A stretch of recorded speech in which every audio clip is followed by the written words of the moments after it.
Hi there. You're watching Pop Culture Warrior. This is the way.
Hi there. It's your second favorite DP right here, okay? No, that's Deadpool, you silly little Hufflepuff.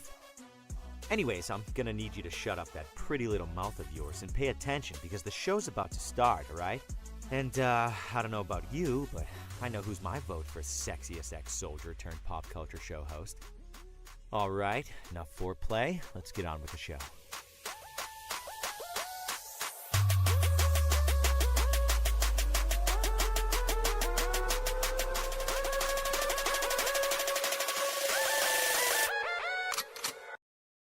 Broadcasting live from the basement of the Pentagon. This is W.T.F. Nation Radio.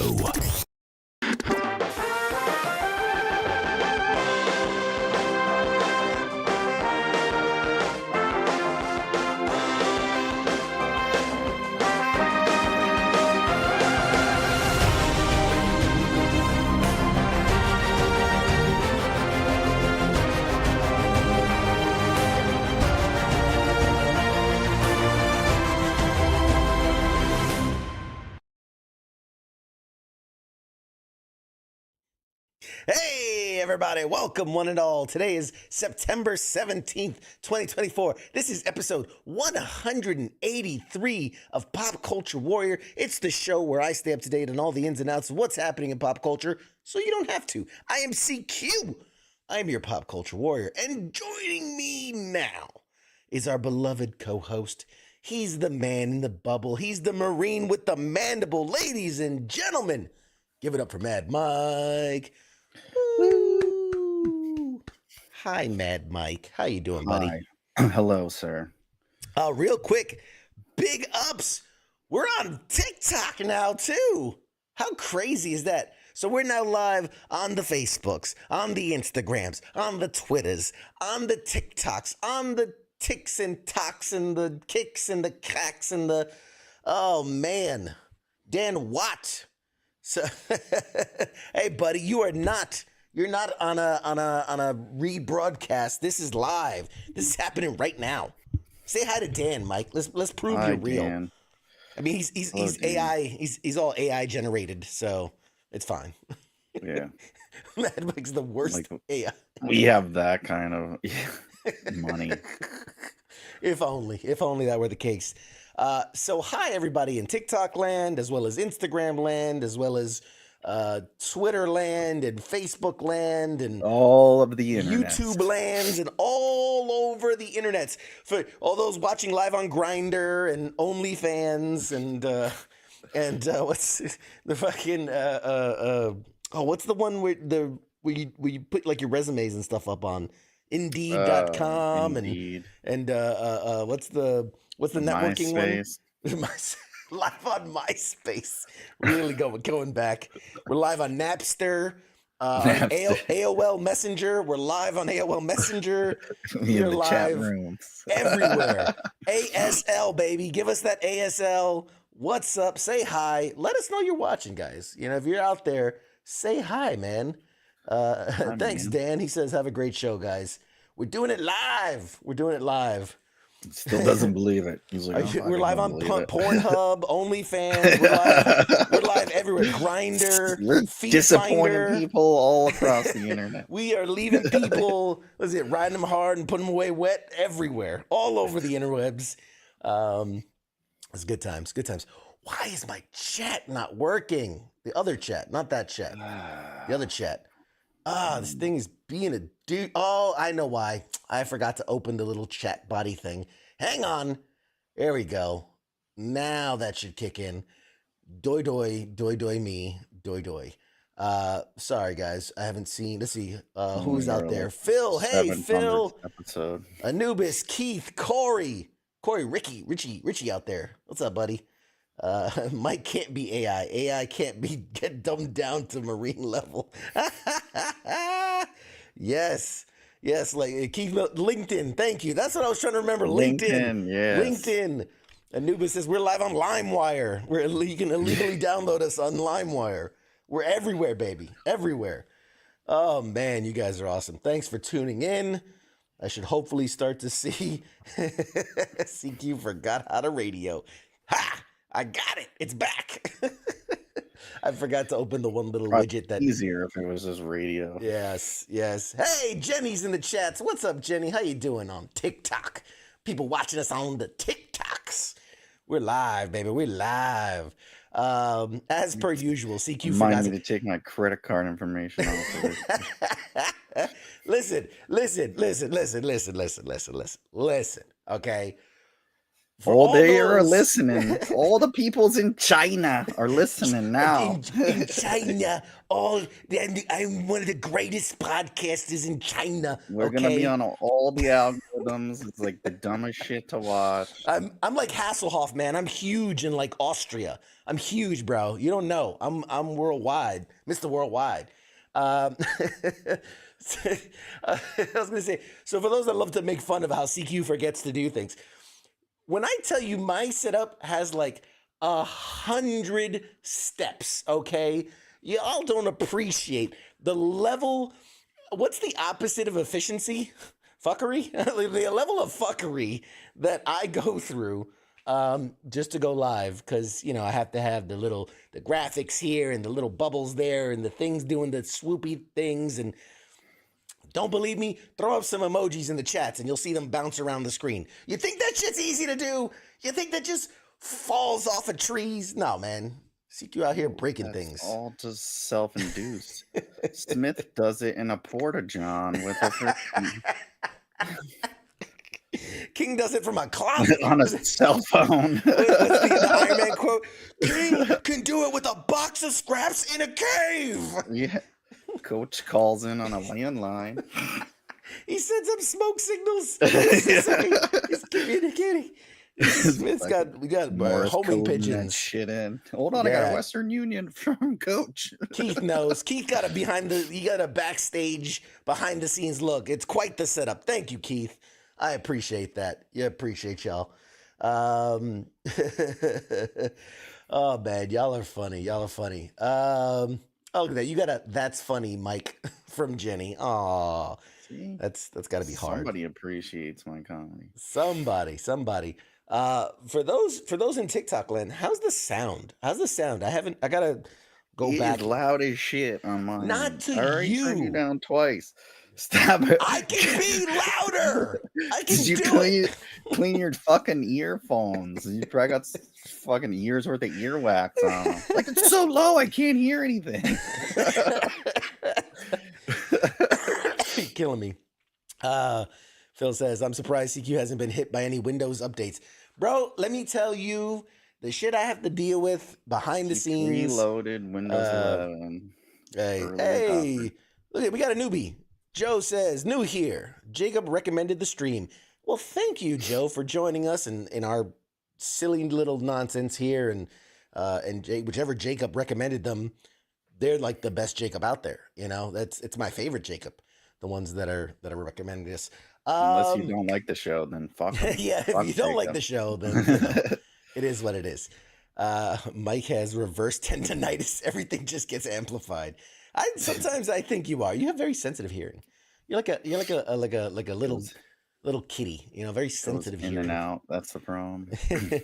So for those of you who are new or again TikTok, I know all of y'all are new.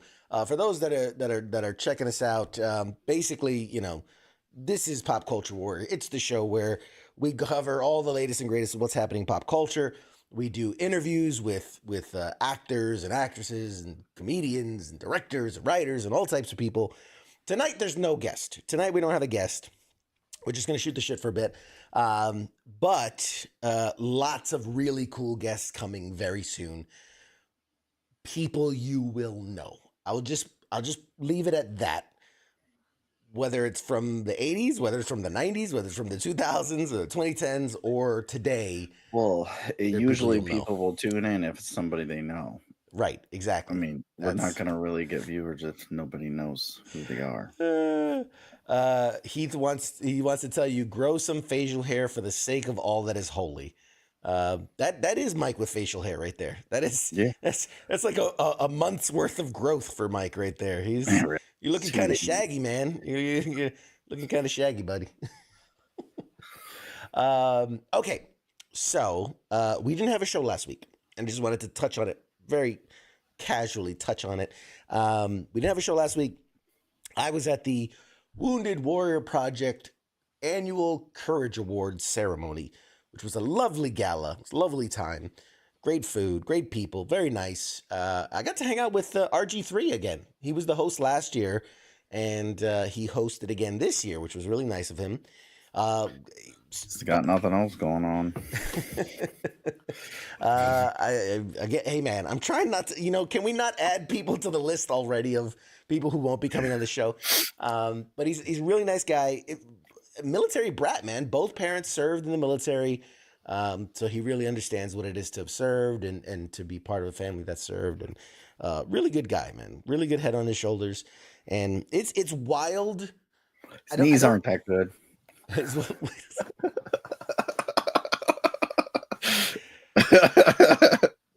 to the board of the people that won't be coming on Pop Culture Warrior, RG3. We don't do sports peoples anyway. That's true. That's true. It's another show. Joe says, I'm an avid collector. Jacob got to see it and mentioned that you collect. I see that Loki scepter. Yes. Couple of, so that's in the big Marvel side. So you got let's see if I can point it. It's doing this in reverse. Cap shield, Loki scepter, Thanos glove, Captain America's helmet. There's the Tesseract case from the first Avengers, Thor's hammer, Deadpool's head, Ant-Man's head. There's a Black Panther, Magneto, Ant-Man, Star-Lord, Iron Man, Iron Man's heart, proof that Iron Man has a heart. So yeah, a lot of Marvel stuff. Walking Dead stuff at the top. There's Lucille and Rick's sheriff hat. Was that Back to the Future stuff there? Some video game stuff. It's hard to see, but there's like a Nuka-Cola. There's a Metal Gear Solid set of keys. Was that the virus, the T-virus from Resident Evil? Master Chief, White Ranger, some Dragon Ball Z and pop stuff, and yeah, some DeLorean stuff. And yeah, I'm a big nerd. You got a fish tank back there? No, that one. You're talking about that one right there. No, that is a NFL helmet. I was given a helmet by the Baltimore Ravens, signed by the team. No, next to that looks like a fish tank. Oh, the one next to that? Oh, with a dinosaur egg in it. You got growing raptors back there? That's a Jurassic Park replica. From the real Jurassic Park. I snuck it out in my butthole. I tried to start one myself. It didn't go well. It's yet to hatch. CQ's Jurassic Basement. No, that is it's a little mini football. But a little mini football signed by a bunch of Hall of Famers. And there's lightsaber up there and a bunch of footballs and Ninja Turtle toys. It's just a bunch of random shit. But yeah, huge nerd, obviously. If you couldn't figure that out, I've got a bit of a collection. What was I talking about? Oh, RG3, really nice guy, very nice guy. And I feel like Trump sneaks out of it. It's like, he's a great guy. Great. Really good. What got that going on. He loves me. He absolutely he endorses me. He respects me. He says I could have been the greatest quarterback of all time. But he's really the greatest. No, yeah. So he was cool to hang out with and had a lot of fun. So that's why there was no show last week in the 9/11 remembrance, and whew, that's a lot to say all at once. What's the news? Let's look at some news. Oh, it's a dumb thing. You're an iPhone user, correct? Yeah. Okay. So don't be so excited about it. Yeah. I just know it's gonna be a slow week when we're fucking talking about phones again. This last year. For like 2 episodes. It was like so boring. Oh, you're killing me. They took away a camera, but it's way better. Listen, it was hard during the writer's strike. It was this is titanium, but it's fucking aluminum foil. We were in support of the people striking, so we were not talking about pop culture stuff. So yes, we might have spent an episode or two talking about phones. You could put a screen protector on it. If I angle it this way, you can't see anything. You killed me, bro. So, hey man, you make me lose my train of thought. God damn it. He's so good at that. iPhone something. iPhone, yes. iOS 18 has been released early access. It's not an automatic push, so if you guys have a iPhone 15 or greater, you just got to go into your updates, look for updates. It'll say iOS 18's here, upgrade now. I have it. I've been playing with it. It's the precursor to a much larger update. So this is think of it like the foundation upon which all the new stuff's going to be laid upon. There's like changes in the photo apps. There's changes in customization options and how you can align your apps and things Android people have had for years. Yes, we all know. But like I've been messing around with having like my apps in dark mode. Hacked. Yeah, that's true. So like you can see, I'm not going to show much, but all my apps are in dark mode, and I made them bigger because I'm getting old and it's harder to see things. Oh, Jesus fuck! You have a screensaver of yourself. What? Your fucking background is yourself on Family Feud. Hell yeah! Oh who my else? God. Who else is going to be on the? Just when you thought you couldn't hate you anymore. What, should I have a Spider-Man background? Like what? Yes.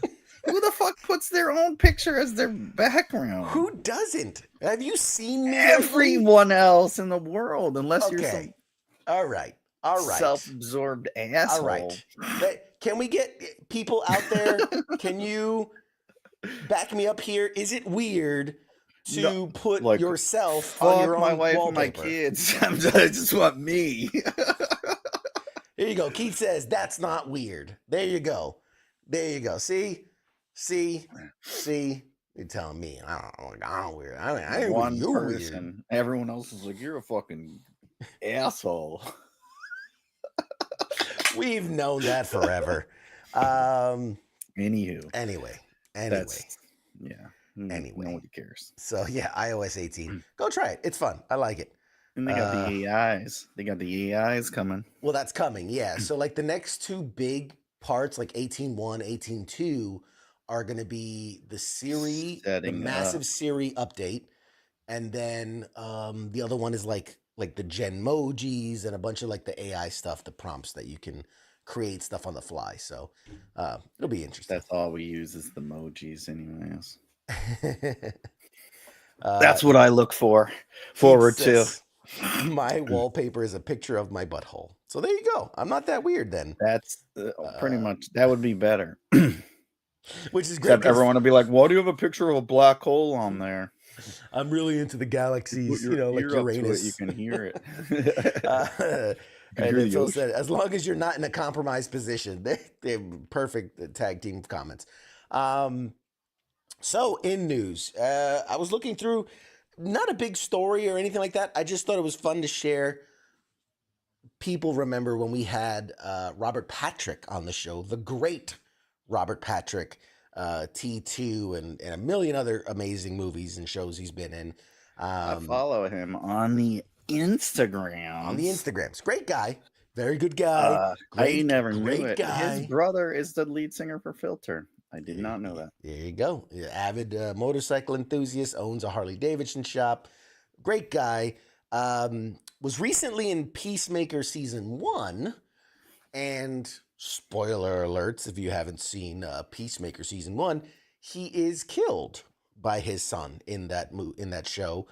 And so a lot of people were very speculative about whether or not he'd be in a season 2. And then we had all the DC confusion of rebooting, not rebooting, something's coming, something's not. And then they said, well, like Peacemaker is not really a season 2. It's more of like, it's a continuation, but not really a continuation. Like it's all over the place. Yeah. So a lot of people weren't sure, would Robert Patrick be returning? I just saw an interview with him.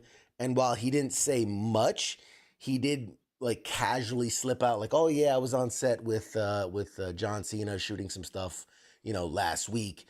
So, and we know they're filming Peacemaker season 2, or again, not season 2, they're just calling it Peacemaker. So he will be returning in some form or fashion because, we didn't know if he was going to stay dead and like haunt him, or we didn't know, flashbacks or something. Yeah, flashbacks or whatever. So But he lets all that shit fly. Yeah, I saw that like a week ago or so. He just like post shit all.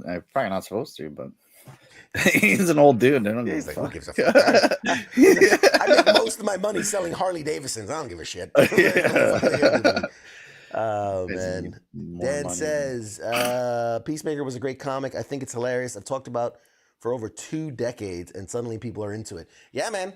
Yeah, but those things happen, right? Because let's remember, for the longest time, we've had Batmans and Supermans and Spider-Mans and even X-Men's, but nobody really talked about Deadpool the way, like in the comic community, everybody loved Deadpool, but like it was never in the mainstream the way it is today.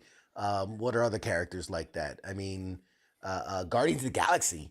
Fucking nobody gave a shit about Guardians of the Galaxy until James Gunn's version. Didn't you go to Marvel Studios and they had that shit like on the board, and you're like, well, the guy's like, oh yeah, I write for that, and you're like, what the fuck? It's true story. True story. Man, you have a really good memory.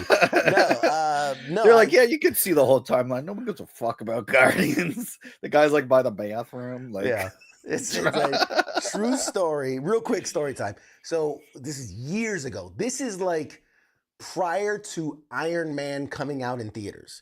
I got invited to Marvel HQ. It's before Marvel Studios and all that. This is just Marvel Comic Studios. And it was great. I got to walk around, meet a lot of the artists, and this has been Joe Quesada was the editor-in-chief, and I sat in his office and we chit-chatted, and it was so crazy because as we're doing the tour and I'm looking at all the stuff, he gets a phone call. Joe Quesada gets a phone call, and he's like, He's like, hold on a second. He's like, hey guys, I really need to take this. Do you mind stepping out? And literally I was like, oh, of course, yeah, no, absolutely. And I stepped out, like he was so excited. He's like. Yeah, it's about the Iron Man movie we're working on. He's like, it's fucking, what's his name? Played Happy Hogan. Yeah, Favreau. He's like, it's John Favreau. We're talking about Iron Man.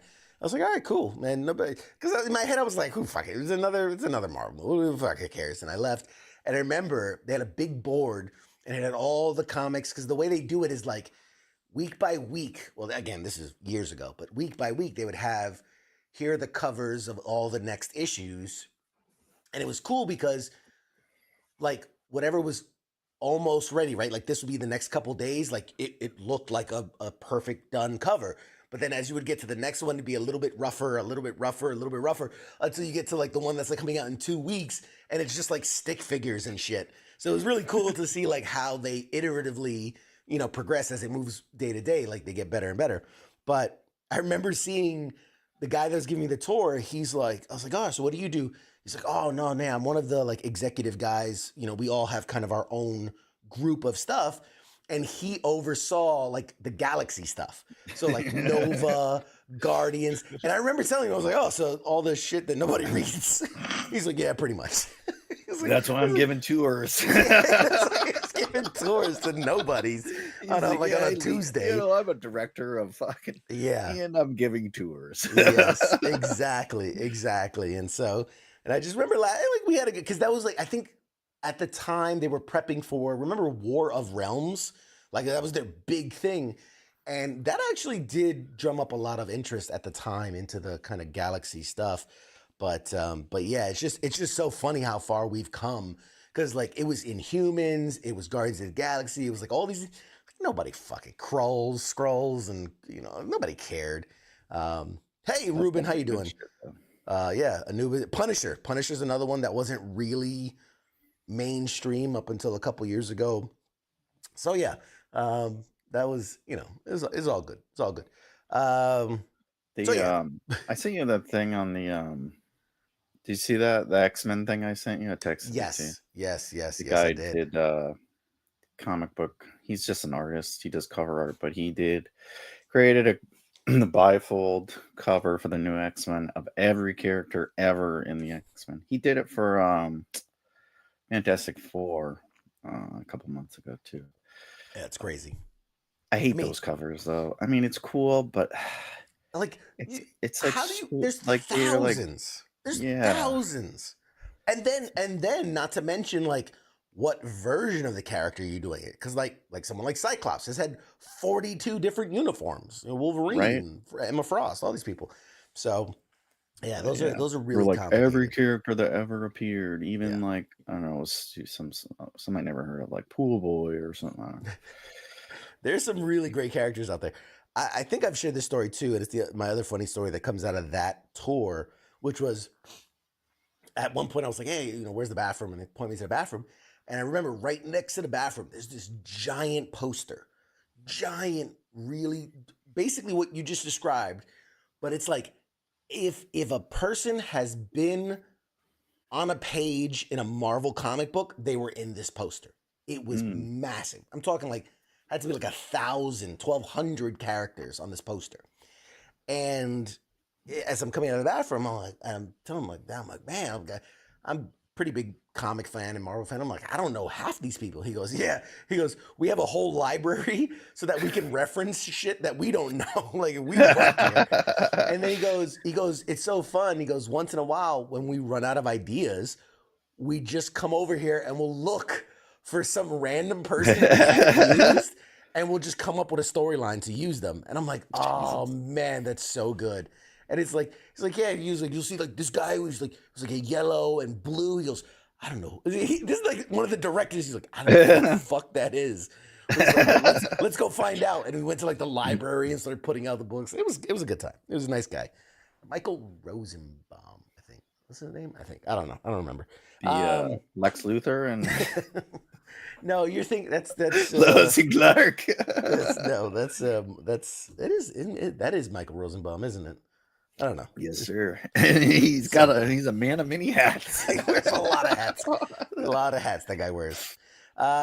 They should bring back Howard the Duck. Yeah, well, I mean, they kind of did, right? They kind of did in Guardians. They did it a few times. Guardians of the Galaxy. He's in a blink and you'll miss it scene in Avengers Endgame during the major final battle when one of the portals are opening up. He walks out of one of the portals holding like this giant gun, and he's in the background. So he's there. He was at the battle. I mean, whether he survived or not, I don't know. But no, we see him in Guardians 3, so he definitely survived. Oh, man, I feel like I'm talking a mile a minute. All right. Other stories. Apparently, and I haven't seen it myself, but apparently there is a Terminator like anime on Netflix. Yeah, it's on Netflix. Called Terminator Zero.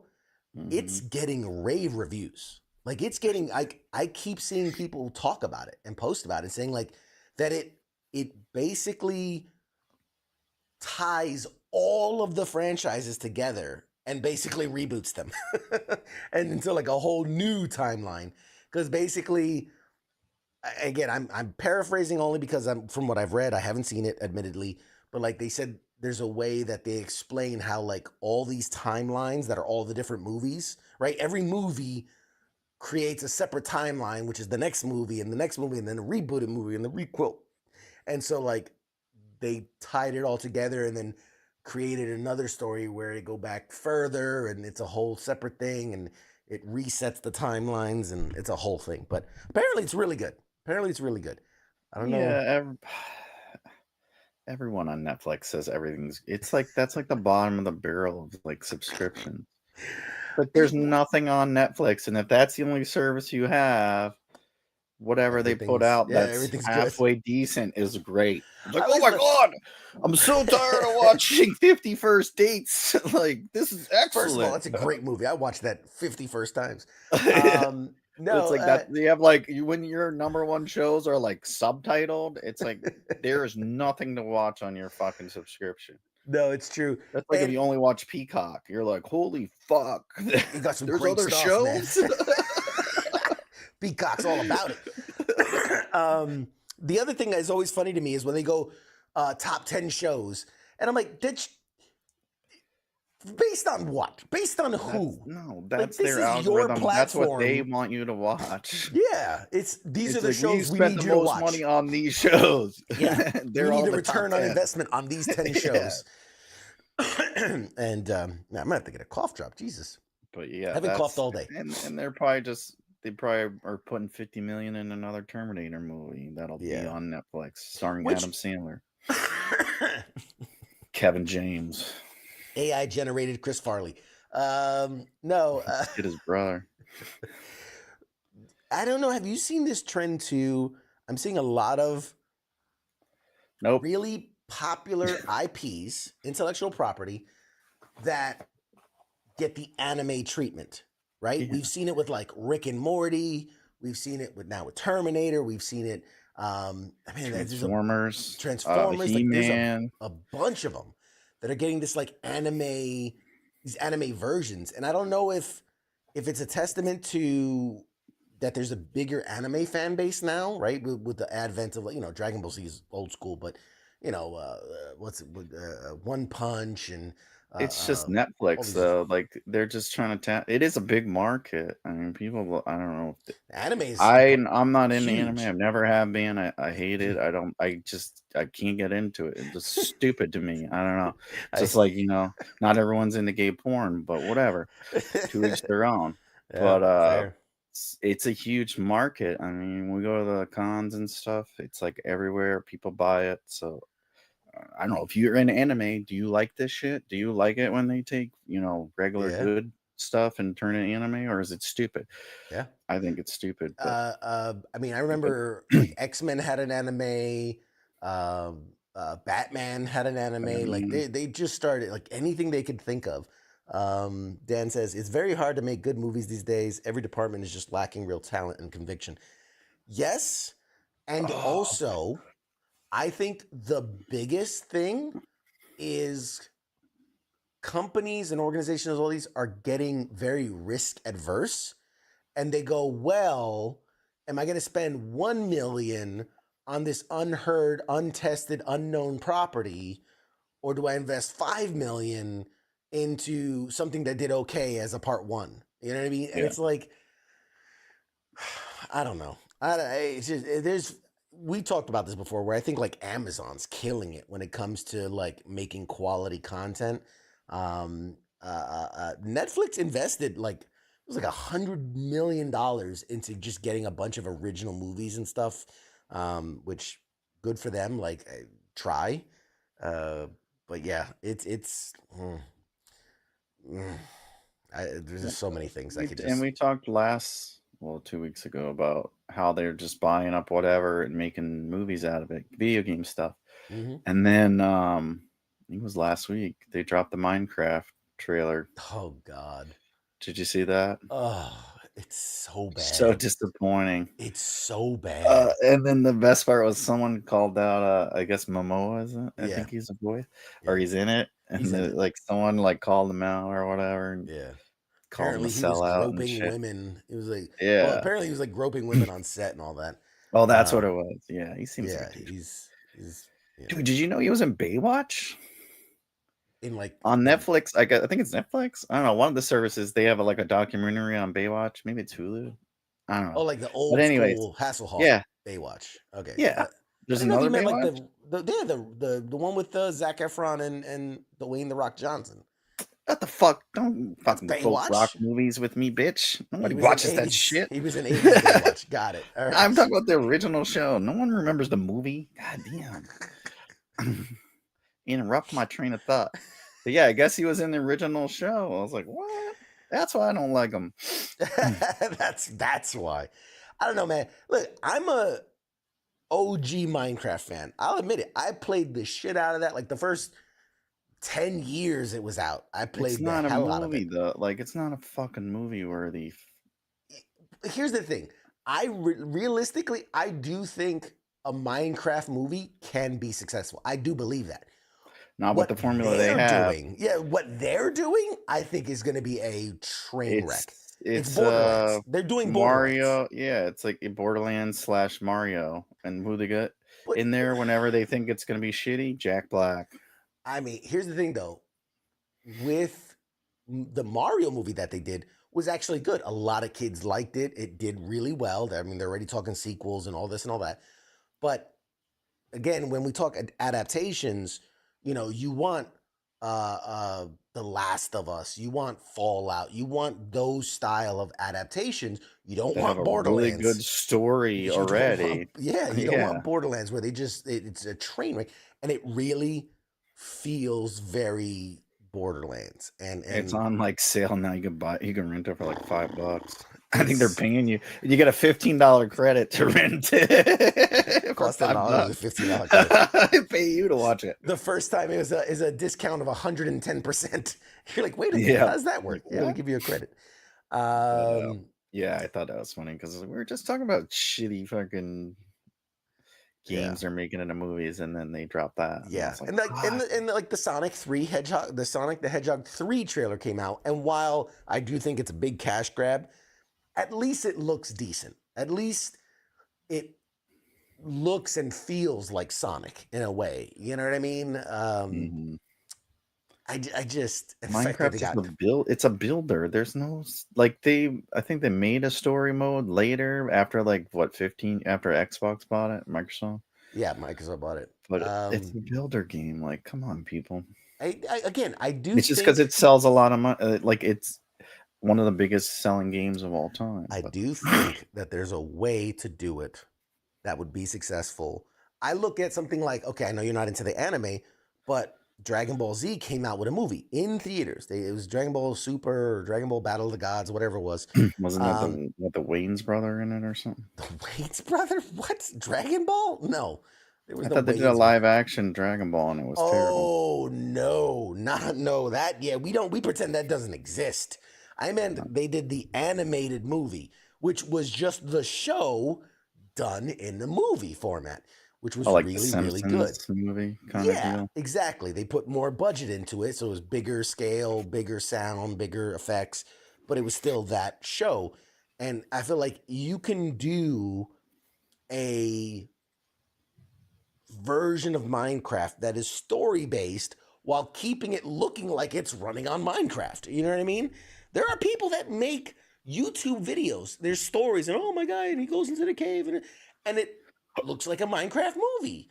Just That's do true. that with a little bit of budget, bro. I mean, I don't know. I think it's going to be a huge bust, and it's going to set back the gaming movie industry a couple years, because first Borderlands, and then again we talk about companies, because these fucking 80-year-old white dudes at the top don't know. Like, well, I guess the fans don't want to see video game movies, and it's like, no, we just want to see good ones. Well, we get it's an $80 billion net sales game. We gave them the movie. Nobody wanted to watch it. Yep. I guess nobody's into it. Get De Niro and Scorsese back. We're gonna make another drama piece, another period piece. Skeletons, just prop them up. Got fucking strings on them and shit. They should do a Resident Evil movie. Oh, come on, haven't they? They've tried that multiple times. That shit to the one they did with we had the guy Robbie Amell, Arrow's brother, cousin, whatever. Robbie Amell. Yeah, that was decent. I watched it. It was decent. It was free. I wouldn't have paid to watch it in the theater. It was the closest thing to an actual adaptation, but again, and I liked the fucking show they had with that guy that died. It wasn't bad too. I mean, different interpretation, but they did it well. Yeah. But anyway.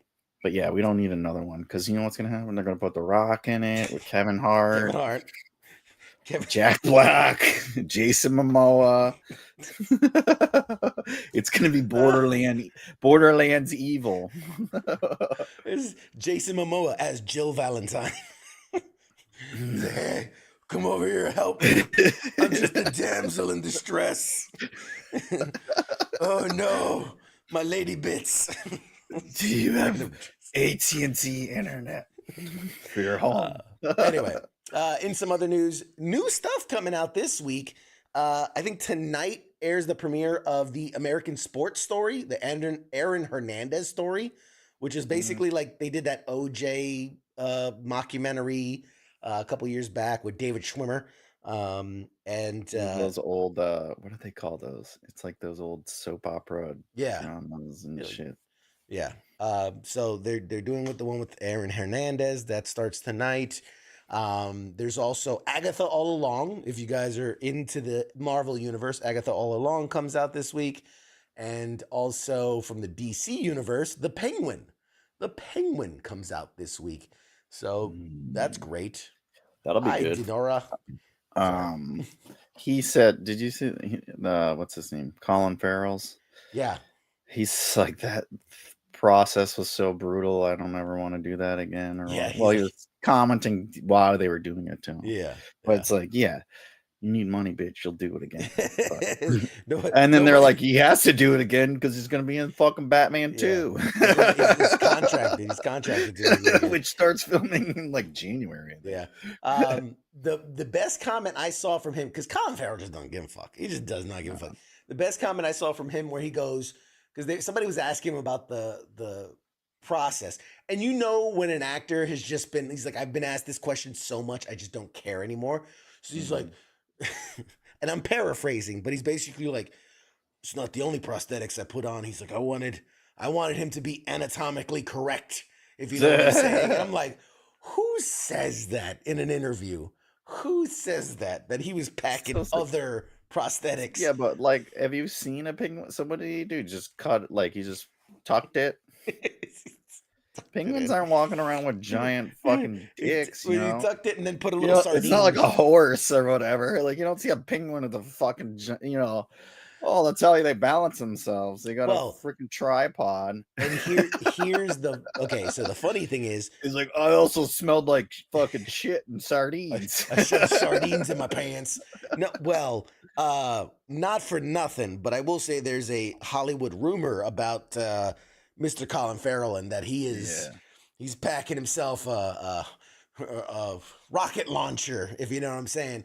I doubt it. He's like, it'd be hilarious. Scottish, so. I'd be hilarious if he's like, I'm gonna tape that thing down and I'm just gonna put a little sardine in there and he's got a flipper. He's got a flip.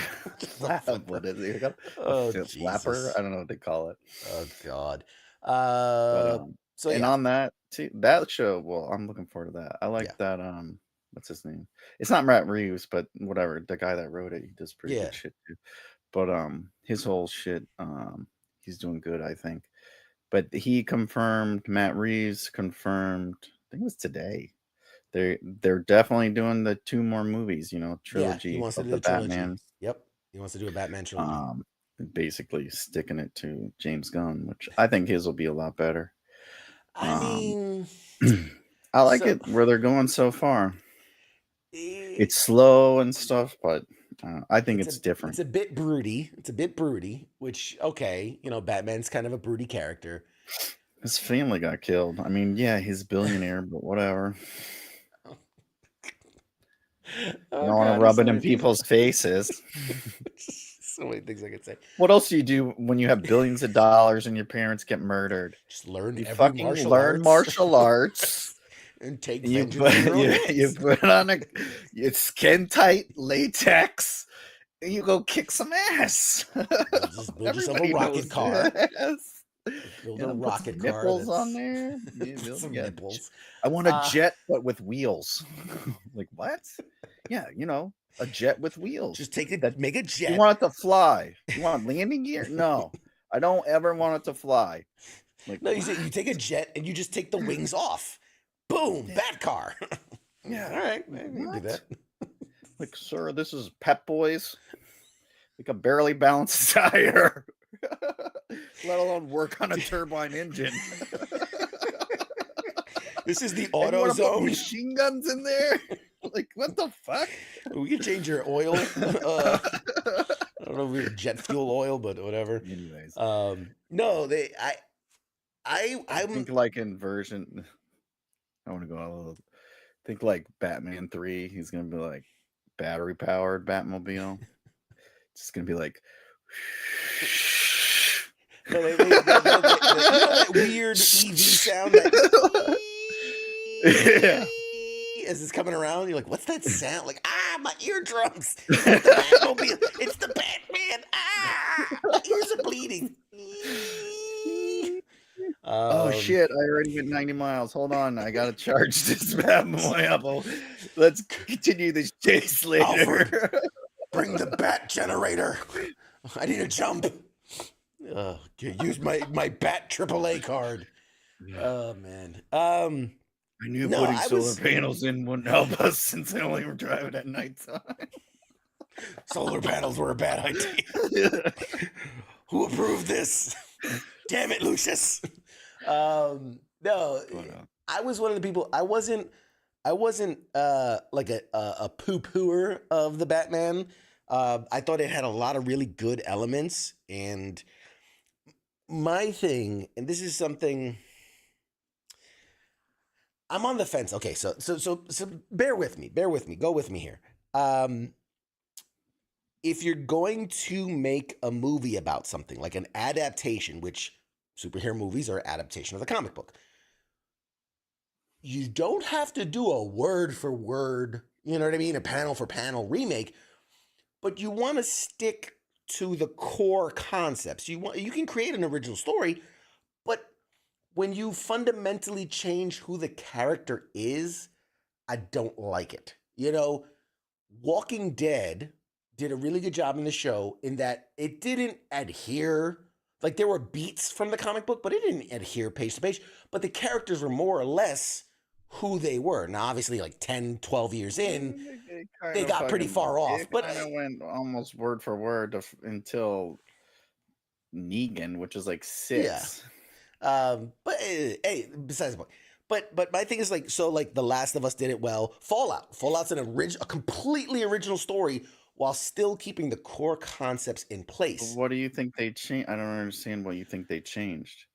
He's a detective. In the comic book, he's a detective to start. The movies made him a big brute. In the world, and Matt Reeves himself said it. He goes, this world is going to be grounded and realistic. So you're not going to see things like Clayface. You're not going to see things like Mr. Freeze because those aren't. Now, you can get a Joker, right? You can get a psychotic killer and all that. You can get a Riddler. You can get these guys. But to me, you're stripping away some of the fantastical elements of who the Batman is. He's not going to get a Boy Wonder. He's not going to get a Robin. You see, dude can barely manage the relationship with Alfred in that damn show. But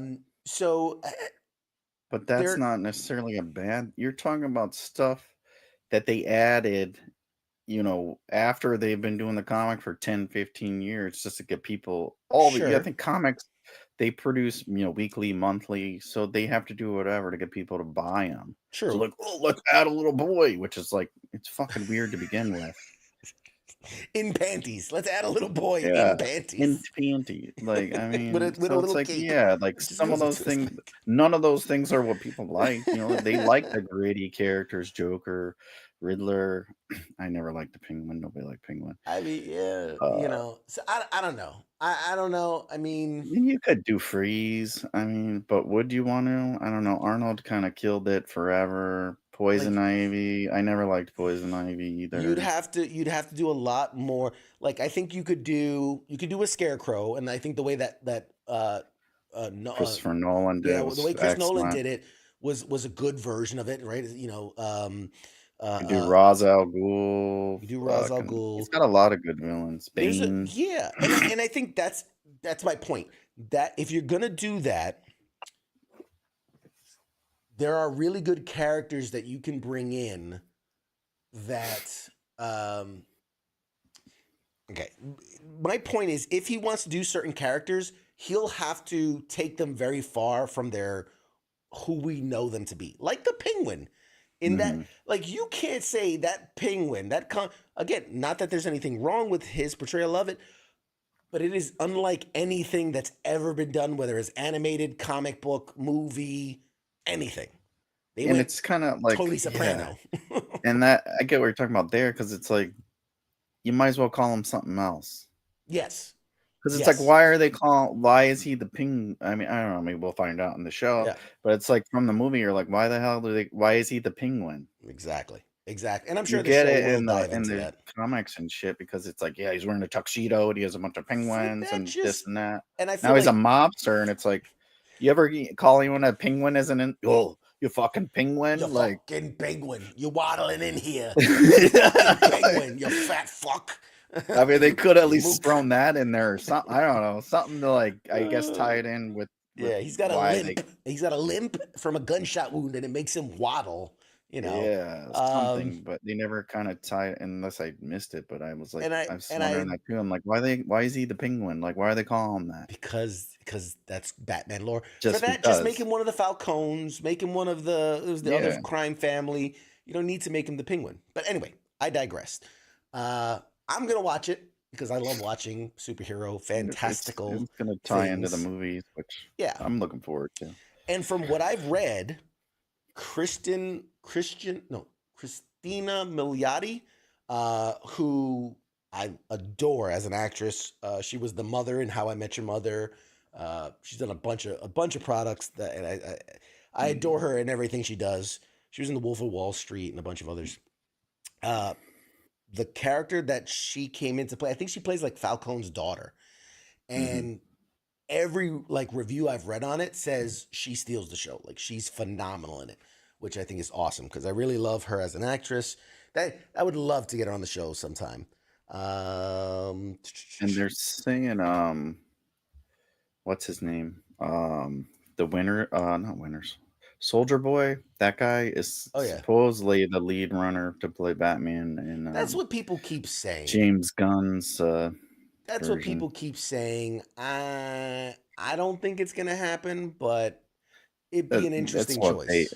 they want. It's like, yeah, who's saying that? You Yeah. guys are. Just like they wanted what's his name to play Yeah, Jim Harper to play Reed Richard Richards. Reed. Yeah, Reed Richards. We got a comment that's a little off topic, but it says, "Hey CQ, off topic, an idea for Fridays. Risk Online buddy game is free to download and it would be fun." I digress. Yeah, I think that'd be cool, man. I'm gonna figure that out. I'm gonna figure it out. I had a vision of like, because Friday night, for those that don't know, FTX right here on Pop Culture Warrior is our Friday night tabletop exercise. The idea behind it was to do tabletop gaming, like to be in person, to do it. But I always had this idea of like, man, it'd be cool if there's a way to like be more interactive with the audience, kind of like when we do Jackbox games, something similar, but something that we could play live here, but also have audience members participate. That'd be a cool idea, like doing like an online wrist thing. I'd have to figure out visually Or, how to you do know, that. maybe just not steal the other guy's show. Isn't that what co-ops is about? Online weekend gaming? co-ops? You know, I I mean, had this kinda. vision. I was gonna do it on Saturdays. I'm gonna start streaming on Saturdays. I'm gonna call it Weekend We're play Co video games online. I'm gonna call it Saturday Night Video Game Meetups. No, that's not what That's poor Nemo. co-op. If you want to play video games online, you tune into Nemo's show co-op. Yes. We'll pass that along to him. There's another question. How about the Dexter prequel? Okay, my thoughts on the Dexter prequel. Have you seen anything about it, Mike? I think I saw part of the trailer. Yeah. I'm not interested. I It's another was a cash huge Dexter grab. fan. I was a huge Dexter fan right up until they destroyed that show. Mhm. I'm interested to see what they do because, like, I feel like for something like this, you really have to have a vision. You really have to have a strong vision to go this route and do this. I liken it to when coming off of Big Bang Theory, they did the Sheldon show. A Yeah. lot of people were like, "Why? Why?" Yeah. Like, but they had something. They had an idea. They had a good vision, and it ran really well. More often than not, I think it's not a good idea, and I don't think people like it. But I'm willing to give it the benefit of the doubt. I will try. I'll watch 2 or 3 episodes and have a pretty good idea of if it's going to be a hit or miss right away. I would have to subscribe to Showtime again, which I'm not falling for it. They got nothing else going for them. Plus, it's supposed to be what we talked about it before. Was he like 16 or something? And they Yeah. got like a 30-year-old guy playing. Like, get the fuck out of here! You know what swayed me in the decision to You're watch like, if Kevin Bacon can do it, I'm in. His feet were so loose. So loose. His foot was so loose. His foot. Not Yeah, both that's of them, right. just one of them. What swayed me in the direction of I'll give it a chance is that Michael C. Hall is coming in to do the narration. Because for those that don't know, like that was he's got bills to pay and he's got no other opportunities going for him. I mean, When but they ended that season, he's like, "I'll never return to the character." He's like, Trump, like, "I'm never coming back." I need And money. then those bills keep adding up. So here's the thing. The big part of Dexter were those monologues, like those inner voice like if you cut those out, most of the episodes are like 10 minutes long because he spends most of his time just talking in his head. So my biggest thing when they announced that was like, man, that has to be a huge part of the story, and it's just going to be weird hearing another voice in the head of Dexter. But it's still weird. Now he's like a 16-year-old and he sounds like a He sounds 50-year-old. he sounds like a 60-year-old man who's Like who's if you smoked for many have like years. if you ever like have your own inner thoughts, it's always like the voice you Right. have. I'm never like, my inner monologue is Morgan Freeman. I look at it though. I look at it more in the sense of what they did for young Sheldon, which is they had Jim Parsons reading, because it's more of I'm reminiscing about those old times rather than it's happening present day, if that makes sense. So like it was like, I remember the first time I fucking killed a guy, and it's playing that, that scene. I think that's what they're going with, because otherwise, yes, it would be weird to be like, what am I gonna what do I have for breakfast today? And he's like a 16-year-old. It's like, man, Jessica's boobies are really coming in. It's like, why does he sound like an 80-year-old man? Now, I would tune in for that. That's what I want to see. It's like, why does my inner monologue sound like a chain smoker from the 50s? Yeah. This is like, oh, but they God. all have to do it. It's like all the care. Like his sister is like really Jennifer Carpenter. Oh man, absolutely. I just want Stokes to come around and just be like, surprise, motherfucker! I'm on this show. Surprise! I'm on this show too. He's like 10 years old. He's like 10 years old, and he's like, surprise, motherfucker! I told you not to run in the hallway. He's like, why are you cursing? He's like, why are you jumping me in school? He's in the school lunch line. Surprise, now, Dexter! Surprise! I'm taking your chocolate milk. One vegetable, Dexter. No dessert. Wouldn't they be like closer to the same age though? I would imagine they got to be close to the same age. Yeah. So maybe he's like a senior and Dexter's like a junior, and he's like, surprise! I'm taking your lunch money, bitch. Dexter's money. I got free lunch. My dad's a cop.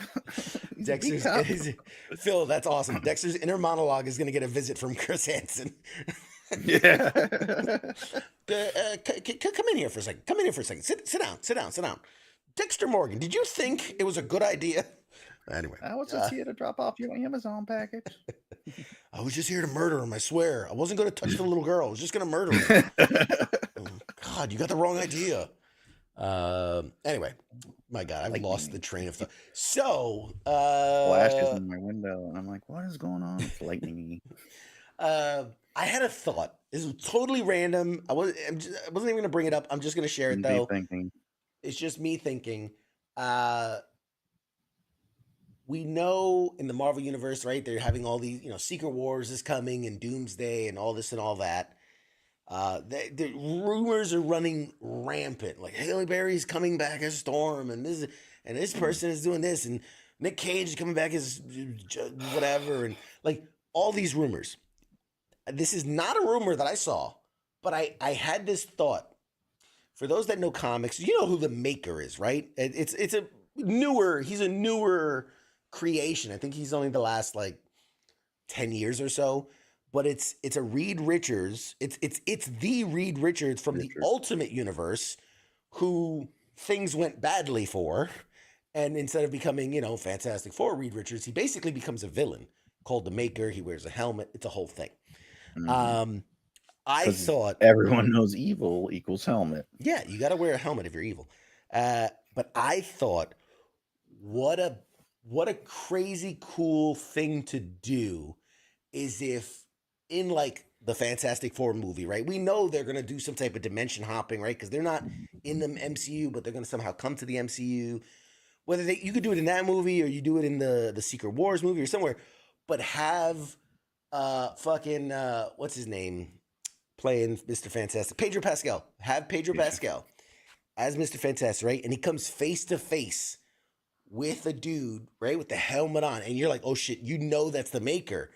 And when he removes the helmet, instead of seeing like a Pedro Pascal version, you see fucking Miles Teller from that horrible, horrible Fantastic Four movie.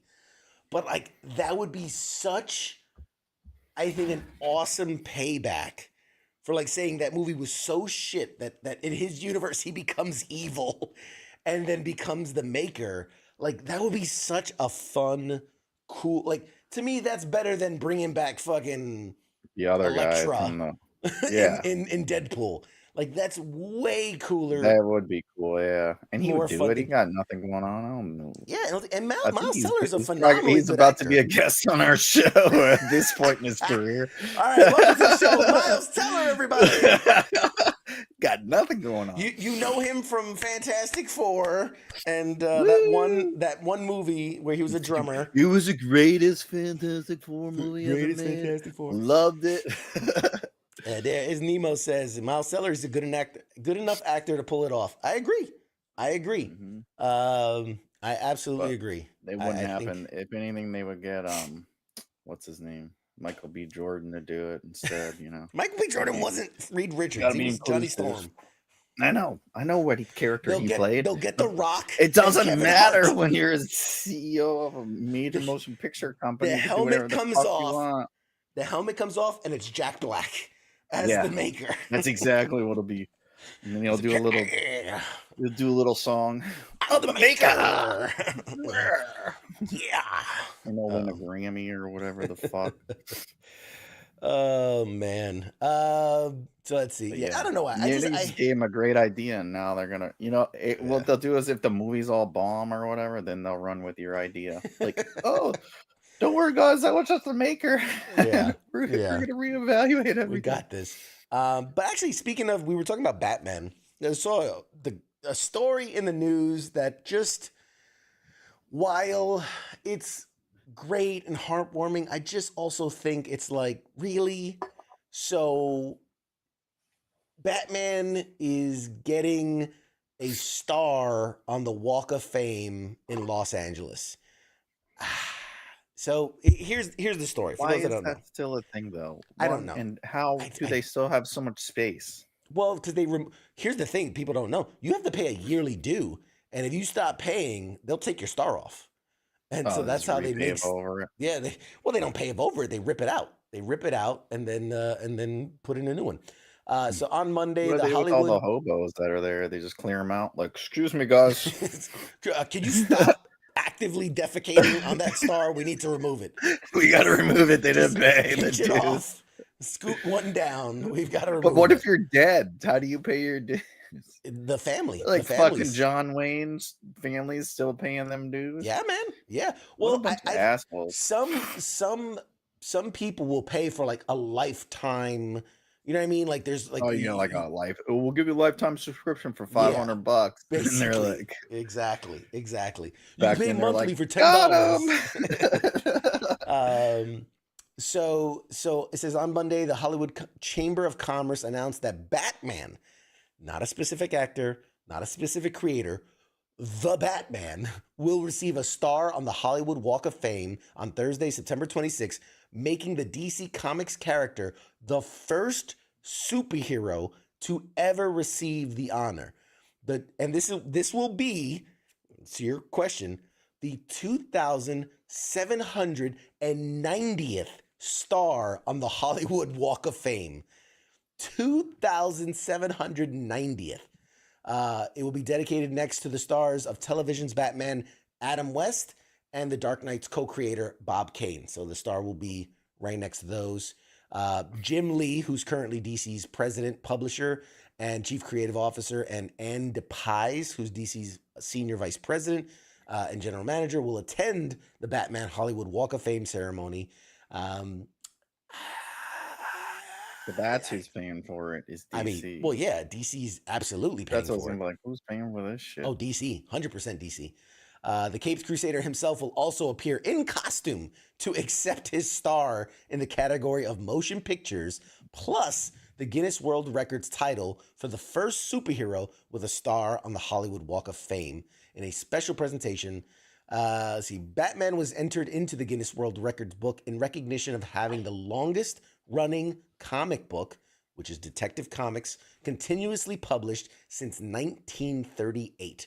And in 2012, Batman was recognized as the most adapted comic book character in live-action movies spanning from 1966 Batman through 2012's The Dark Knight Rises. This is prior to the new Batman movie coming out. Guinness also recognized Batman for having the most Oscar winners to play one superhero, with George Clooney, Christian Bale, Ben Affleck, and I think that's it, and having the most video game adaptations of a superhero movie. That's so did you ever feel like there's just sometimes just making up categories? Yeah. It reminds me of, like, you ever watch football and they're like, oh my God, that is only the 117th time on a Tuesday during prime time under a full moon that a quarterback has thrown for exactly 17 yards and one punt return pass. And you're like, yeah, who is tracking these? Why? This is what's wrong with AI. Like, this is why I don't want AI, because you get shit like this. It's the craziest stats that It's they'll like, come up why with. is that a stat? Like, Jesus Christ, who get would out have of here! Ever thought, like, who? You're just padding the resume. Okay, you have nobody else to put on here, and these people paid you a bunch of money, and now you're like just making shit up. All right. So to close that out, it says following Batman Day, which is going to be September 21st, Warner Brothers Discovery will continue the festivities with a fan activation coinciding with the Hollywood Walk of Fame ceremony in collaboration with Funko. The all-day fan event at the Funko Hollywood store will host a 1-hour meet and greet and signing with Jim Lee. That's pretty cool. Along with his role as the CCO of DC, he's also known for obviously penciling a bunch of amazing stuff. One of the best Batman drawers of all time. Pretty much him and Jeff Johns collectively. So yeah. Johns Anyway, well, I mean, them collaboratively are known for like some of the best Batman stories and the art, and going back to, like, Stan Lee and fucking Steve Ditko kind of combination. Yeah, I mean, I don't know. It's just a money grab. It doesn't matter. And why is that still a thing? Yeah, like, it has no relevance, and they're like, oh, this person got a star, and it's like, who the F cares? It lost its luster to me when I found out, like, how, like, you get it. How you get it is you or your estate or whatever has to pay, first of all, a shit ton to make it happen. Then you're required to basically pay for the ceremony. Then you're required to get all those celebrities to come out and, like, speak on your behalf. Like, you have to get them yourself.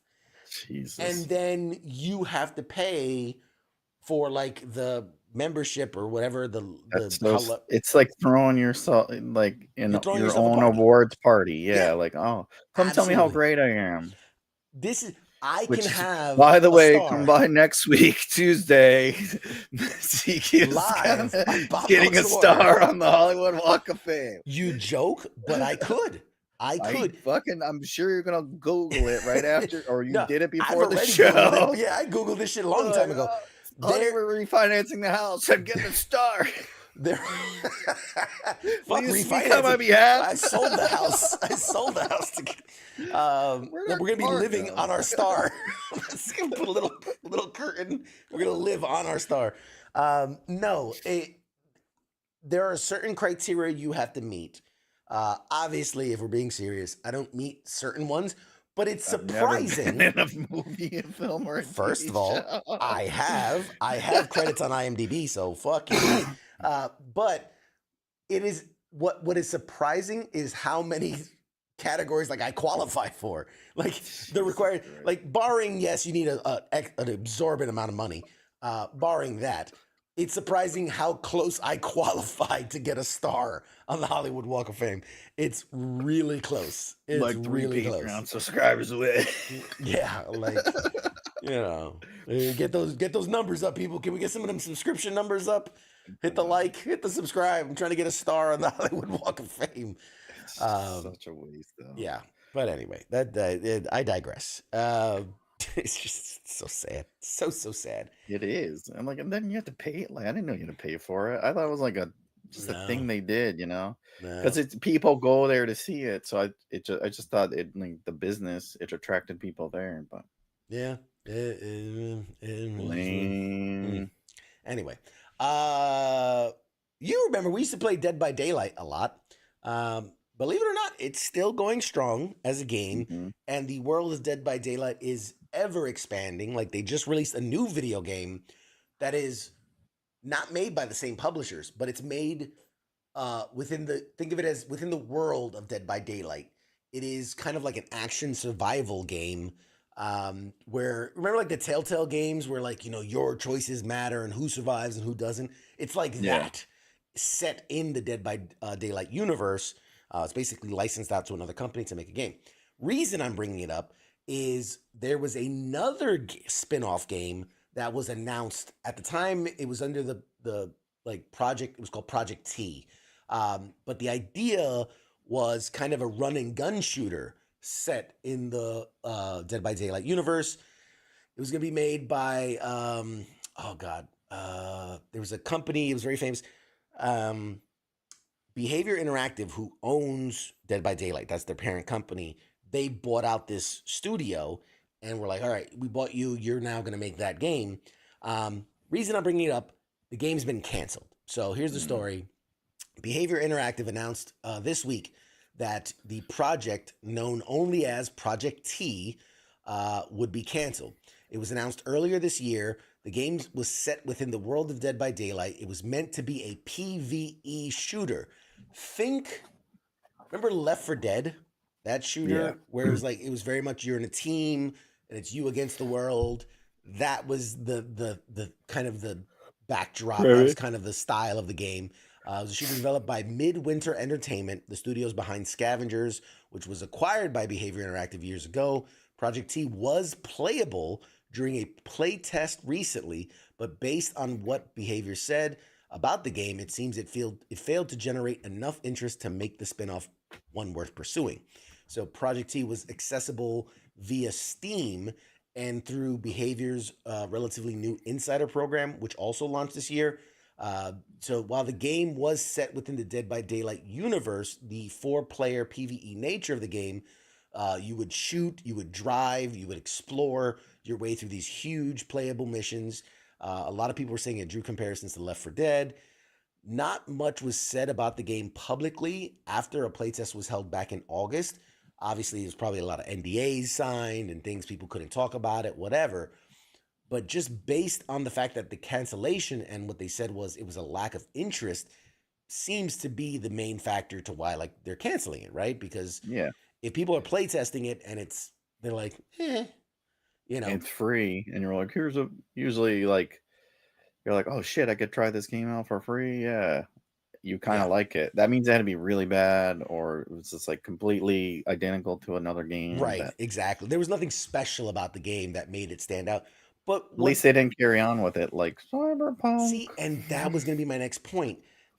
I'm torn because partly, yes, you go, hey man, good for you, pull the plug early, fucking live to fight another day.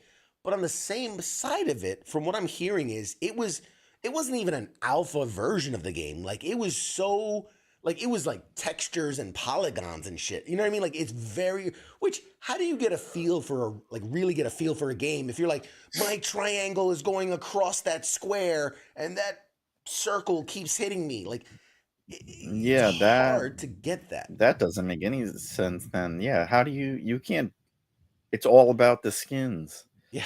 I mean, that's what Call of Duty and Fortnite, all those games, it's just the same game. It's just skins. Yeah. So and that's what would make the game. Like you said, it's like, it's like playing Minecraft without any of the color, or the faces drawn on it. You're like, what the fuck? It's just like you said, polygons and shit. Yeah. No, you're That's right. dumb. Skins, set pieces, the set dressing, that's all vital to, especially a game where you're setting it in the Dead by Daylight universe. That's a very, it's mood, it's like you have to Yeah. set the scene. And if, It's like, I saw some dark and pictures the where it was like backdrop. all gray, like the whole, like everything was gray, like, because they're like, we didn't even skin it, we didn't texture it at all. And I'm like, how do you get a feel of a game that early? Yeah, it's like everyone's gonna hate it. Like the guy designing it probably fucking hates. Like- Like, why are we running through this right now? It's not Yeah. anywhere near Listen, ready. there was a lack of interest. Yeah, they were playing gray blobs versus gray blobs. Like, of Yeah. course, there was a lack of interest in it. Like, nobody knows what it It's is. like if I draw a comic book and I just have like the outline of everything, and I don't even have every page. None of the word Yeah. bubbles are filled in. Like, what do you think of this? Worse than that, every character looks. Remember Baymax from that fucking? Every character is just this bubble. Like, it looks like the Michelin Yeah. Man. It's like, yeah, I'll add the detail later. It's like, no, it looks terrible. What? Get the fuck out of here. So this is the main director's quote after they announced the cancellation. He said, "When we conceptualized this project, we wanted to have players involved in it as early as possible, which led to the creation of this Insiders program. This approach has allowed us to get very early validation on Project T's core design and gameplay, which is something that often comes much further into the production of a game. Following the playtest in July, we ran a thorough internal risk assessment. Remember what I told you about risk assessments from both a product and a commercial perspective. While a number of you expressed appreciation for what you played, unfortunately, the outcome of this deep analysis yielded unsatisfactory overall results." Which tells me that, yeah, a lot of people weren't into it. But at the it same said time, they it's too liked early. it.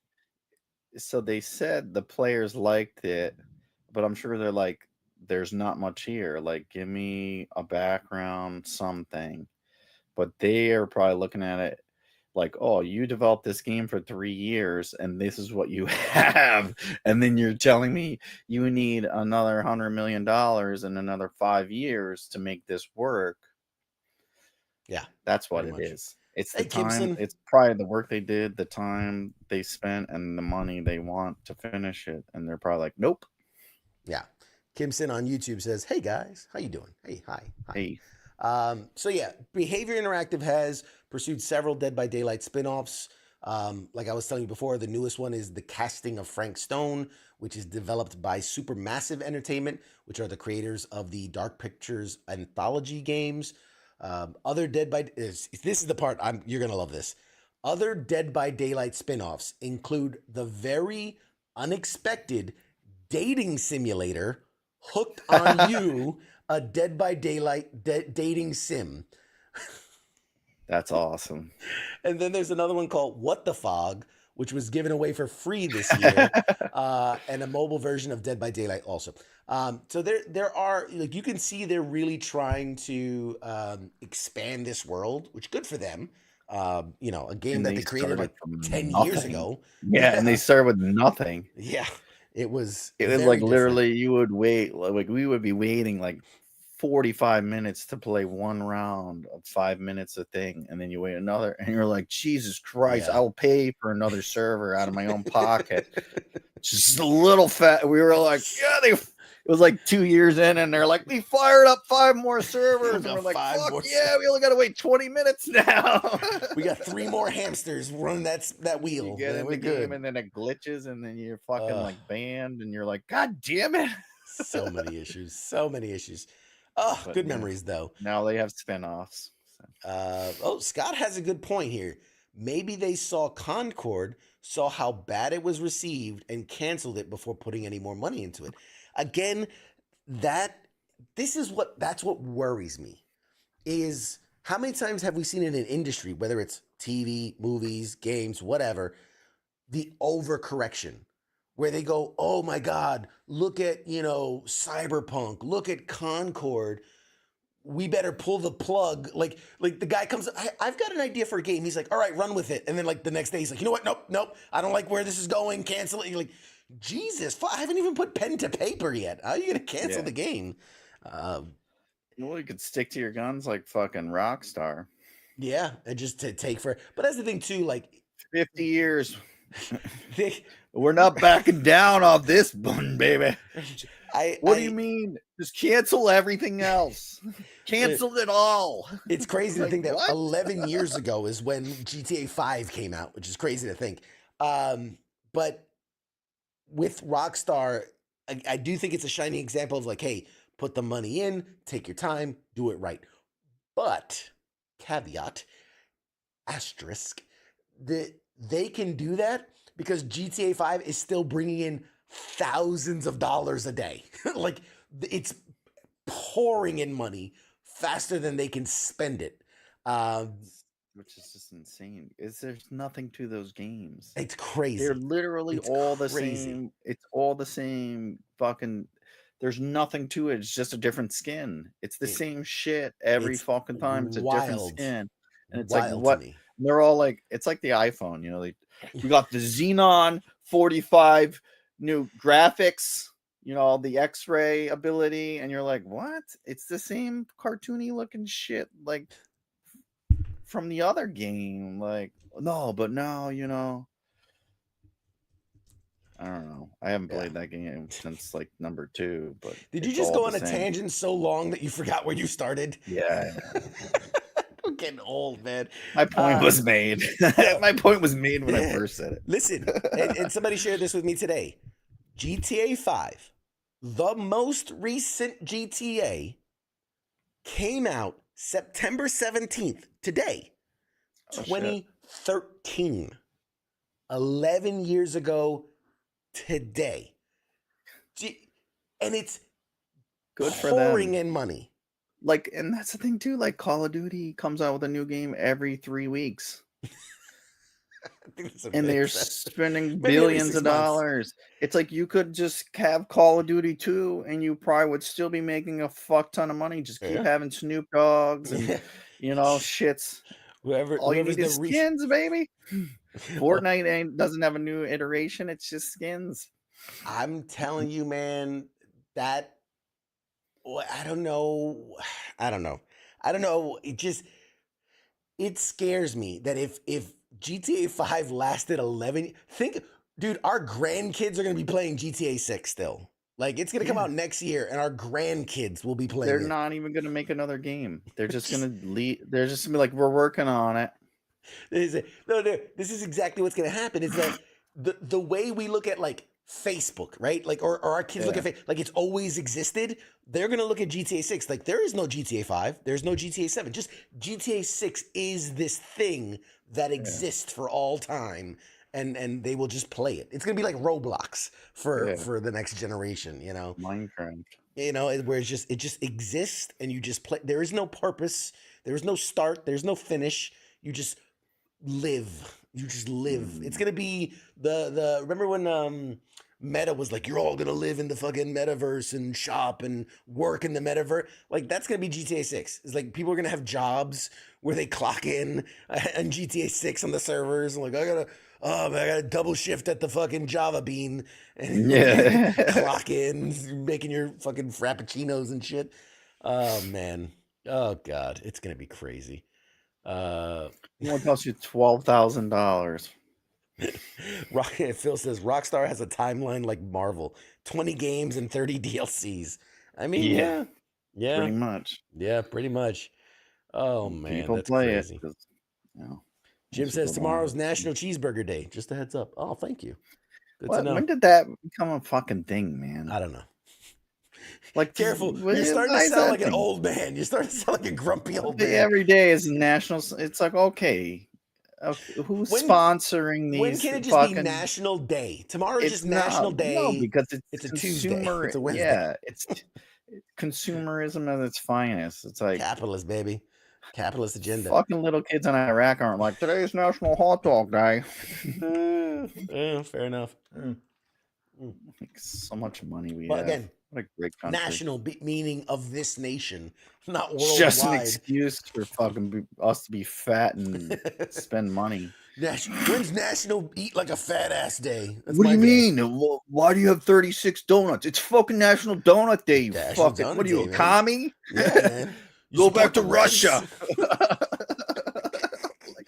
Oh, I was one Jesus. day, so it was like 3 different national, and I'm like, what the fuck? Yeah.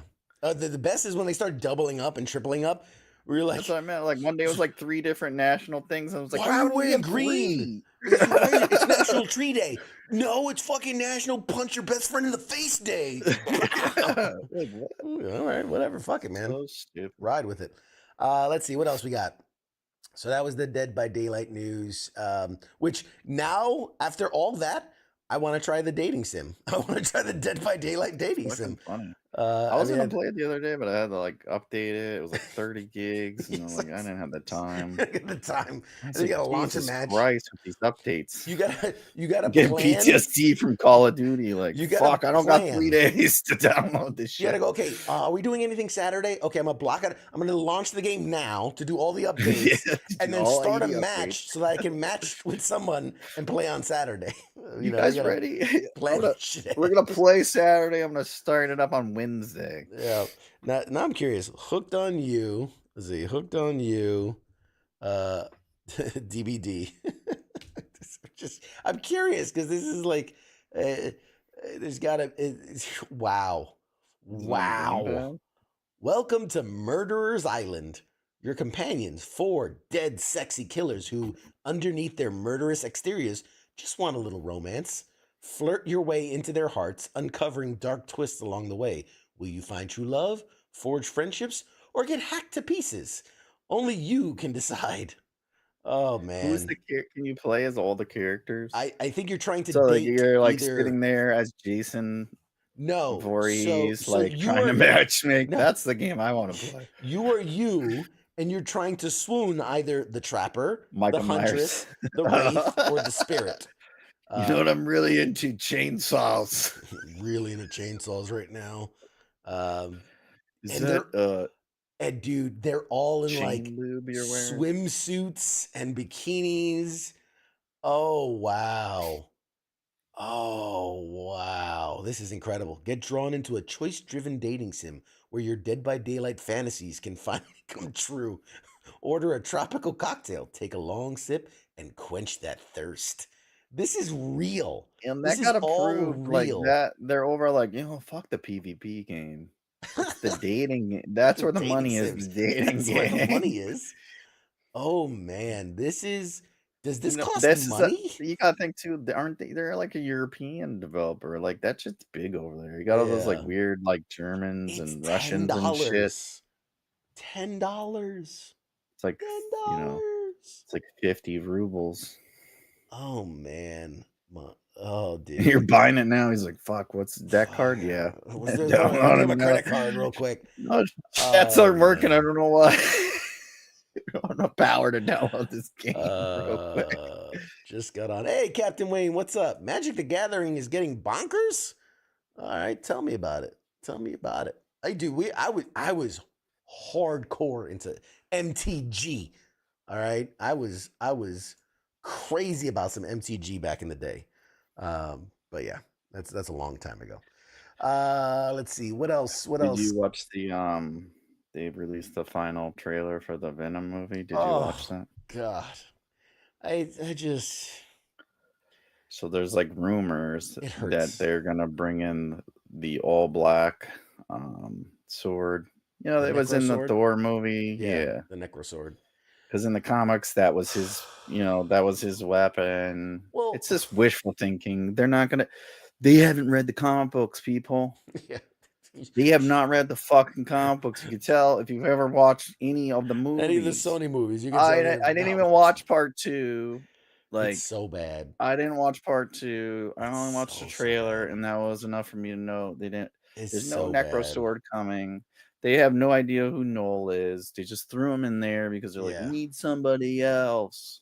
And again, now we're talking about a character that has first Venom was they're early 80s? That's why it didn't go on in the Marvel universe is because Sony had the rights.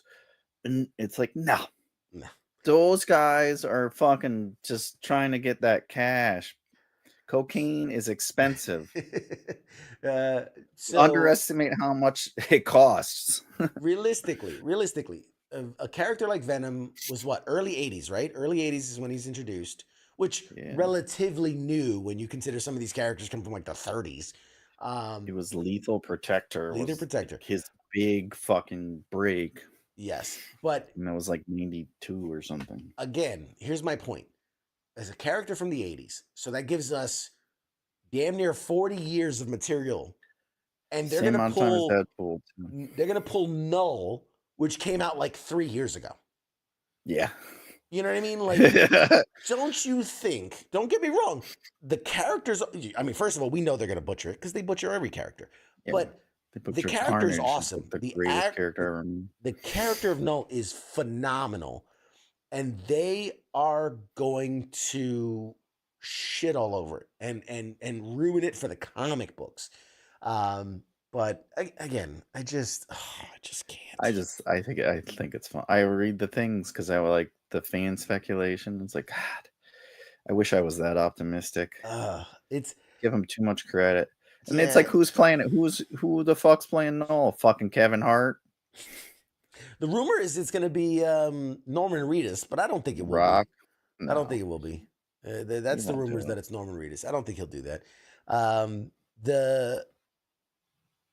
What I see the trailer, and what disheartens me so much is that's again, we talked about this a bit about changing the core concepts of who the character is. Eddie Brock and Venom, right? They've already stripped away that he's a bully, right? We've stripped that away. We've already stripped away Spider-Man. We've already stripped away how he came to be. We stripped away the Venom now is basically a pansy compared to his race, right? He's a coward. It's the mask. Yeah. It's not the mask. It's the mask. It's basically the mask. You know, it's all these things. And then one of the core concepts of the character is like that they're bonded so much so that it is painful to be separated. And in these movies, he's hopping around from person to person like it's fucking like it's no big Frogger. fucking deal. Yeah. You know, like, dude, in the one trailer alone, it's Venom Frog, Venom Horse, Venom Fish. We know there's Lady Venom. Like, we saw Venom Poodle. We saw Venom Baby. Yeah. Like, he's even just sitting there floating, talking to the head. Like, what the fuck? Point? Yeah. What's the point of it? And the idea that, like, again, from a movie perspective, I understand the whole talking to himself because you want to get, but realistically, Venom talks to himself in his head. He doesn't need to look at himself. They're one. They bond together. Not what makes the fucking character. They did that in the comic book because how else are you gonna get that across on a piece of paper? Yeah. It makes me so sad. It just makes me so sad because it's just never read any. But people see it. Venom. People go to see it too because in the beginning they still show the Marvel's Studios thing, and it's like it's not a fucking Marvel movie. It's not a Marvel movie. It's not. It's an association. Marvel with Marvel. needed money. Okay, they were gonna go bankrupt, and they sold all that shit, and they're allowed to still show the damn thing. You know how many times I get like, it says Marvel Studios in the front. And it's like, it's not. It's not. Oh, man. Heath, I know you're trolling. He's like, the Craven movie's going to be great. I know you're trolling. Excellent. I know you're trolling. Oh, man. I just... they pushed that back, too, because it's hot garbage. Yeah, because they're panicking. And speaking of pushback, I just heard that they pushed back again the Spider-Verse Part 3. They pushed it back again. There was a huge push, obviously, because of the whole writer strike and actor strike and voice actor strike and all that. So that was a normal push. But now they're pushing back again. So we're probably not going to see it until 2026 at this point. Such a shame. And again, if you make a great movie, fucking take as long as you want. I say take the Rockstar approach. It's not like filming. Like you could film a movie in 30 days. Yeah. It takes them 3 years to do like they call it animated, but it's all computer animation. But it still takes them 3 years to do one. When you learn like the behind the scenes of what they're doing, it makes sense of why. Because like I loved like in the first one, they were saying like character animation is done in so many stills, right? It's like 16 frames per second, whatever. They were shooting Miles' character in half the frames. So it was to make it look more clunky and weird and awkward because like that was his Oh, so it kind of character. like skips It was around. like, yeah, Oh, he was like, and where Spider-Man's were shot in the 16 frames per second. So they seem smoother. And like, it's the idea of like they're in it, they know it, they're in the vibe, and he's just trying. And little differences like that. Or in the second movie, when they had different animation styles for each character. You know, when you're in Gwen's world, it's watercolor, and when you're in this world, it's like the punk world, it was all torn to shreds and stuff. So like all this stuff, like, okay, I get why it takes forever to make this stuff because, for God's sakes, I mean, it's yeah.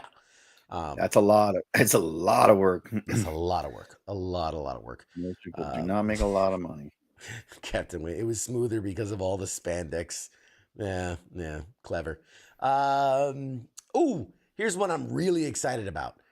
I've said it for ages. One of my favorite all-time video games was Skate, the series Skate.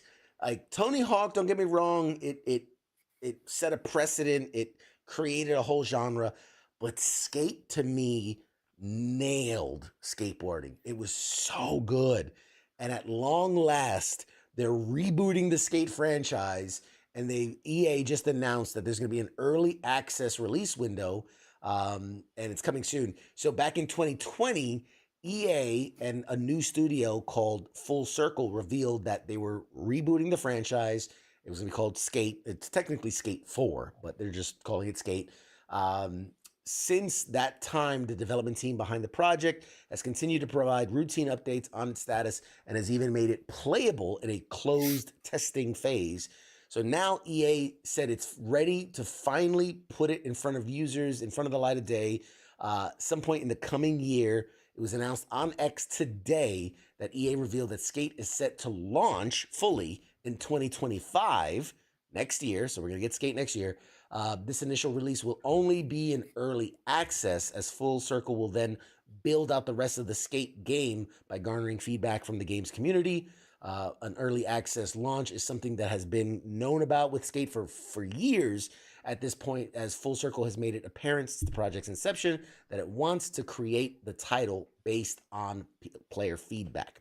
So I'm excited. I feel like that means, okay, like we have a core concept, right? This goes back to that DBD game. Like we have this core concept. We're happy with where it is. We know people are going to like it. But before we build out the whole game, again, it comes back to that risk assessment. They're like, all right, before we spend $200 million finishing it to find out nobody wants to play it, let's put it in front of players. Let's see what they like. Let's see what they don't like. And then once we get that feedback, we'll put the money in to make it as good as it can be. So I like that. I like it, but I want to play a Snoop Dogg. That's what. And then they say that, but it's like they just want to release it in November so people will buy it for Christmas. Pretty much. Phil, he says, I saw something from Tony Hawk about being in talks with Activision. Yeah, a lot of people are speculating there's going to be another Tony Hawk Pro Skater. They didn't outright say that. He just said very plainly, I'm in talks with Activision about a game. I feel like they did the the remaster, remastered, which it was nice, but I forgot how clunky those games were. Yeah. And man, they did not update the play. Like they didn't update they made a little bit sharper, and you're like, oh, I could kind of see what that is. Yeah. Like, oh, that's what that was this whole time. I couldn't tell back then. It's like you're still trying to do up, down, left, right on a joystick. It's real. It's tough. It was tough. I picked it up just for nostalgia. It was tough. It was tough to get back into those old skills. But anyway, I'm excited for Skate. I will absolutely pick it up. I'm gonna try to get the early access, man. Shit, because there ain't much for games, anyways. I was looking, I'm like, there ain't shit coming out. Games, it's gonna be a little tough. It's gonna be a little tough for a while. But I think it boils down to how risk averse a lot of these companies are getting, where they're like, it's just the juice ain't worth the squeeze. You know what I mean? Big money. It takes a long time to develop. We're talking about 3 years for a movie, cartoon movie. A game is 10 years.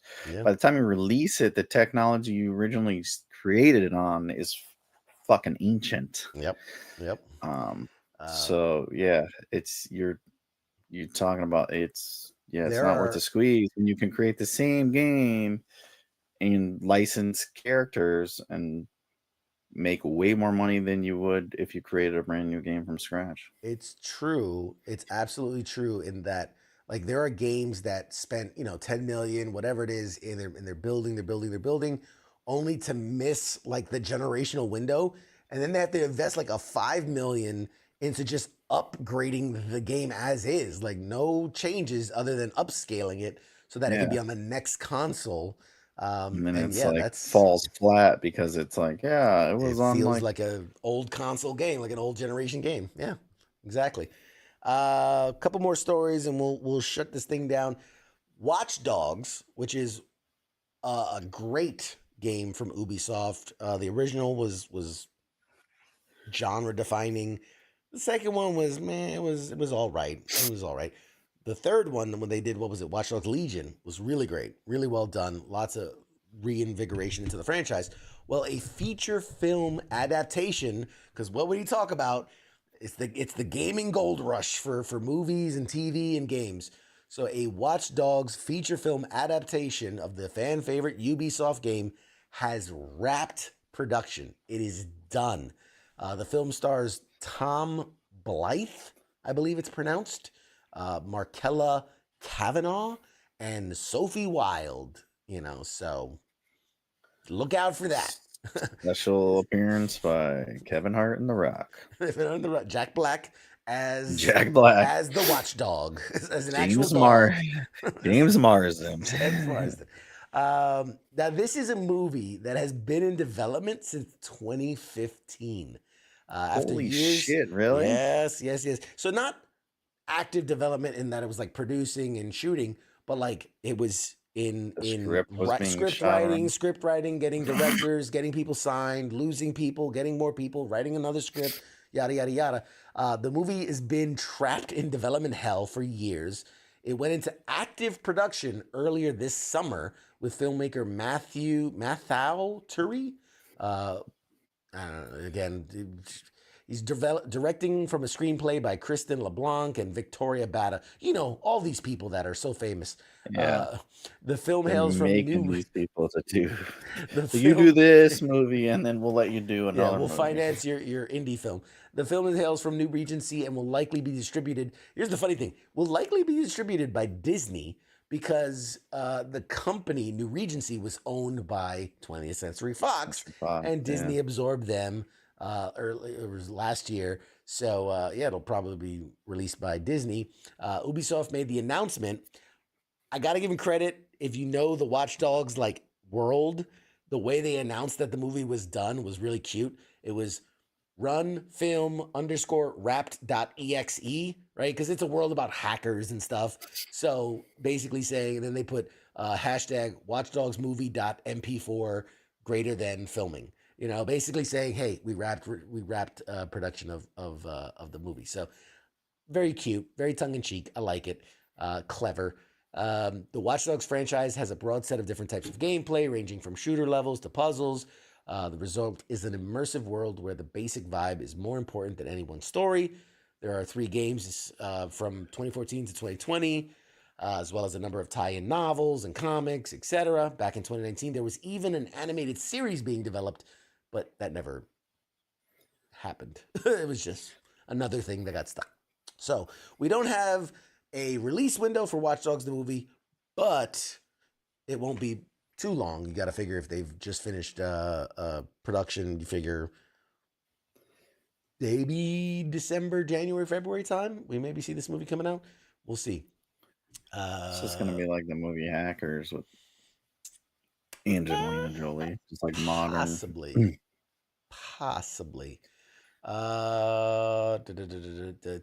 looking at you guys are having some good chats in there. Appreciate y'all keeping the chats lively tonight. Love it.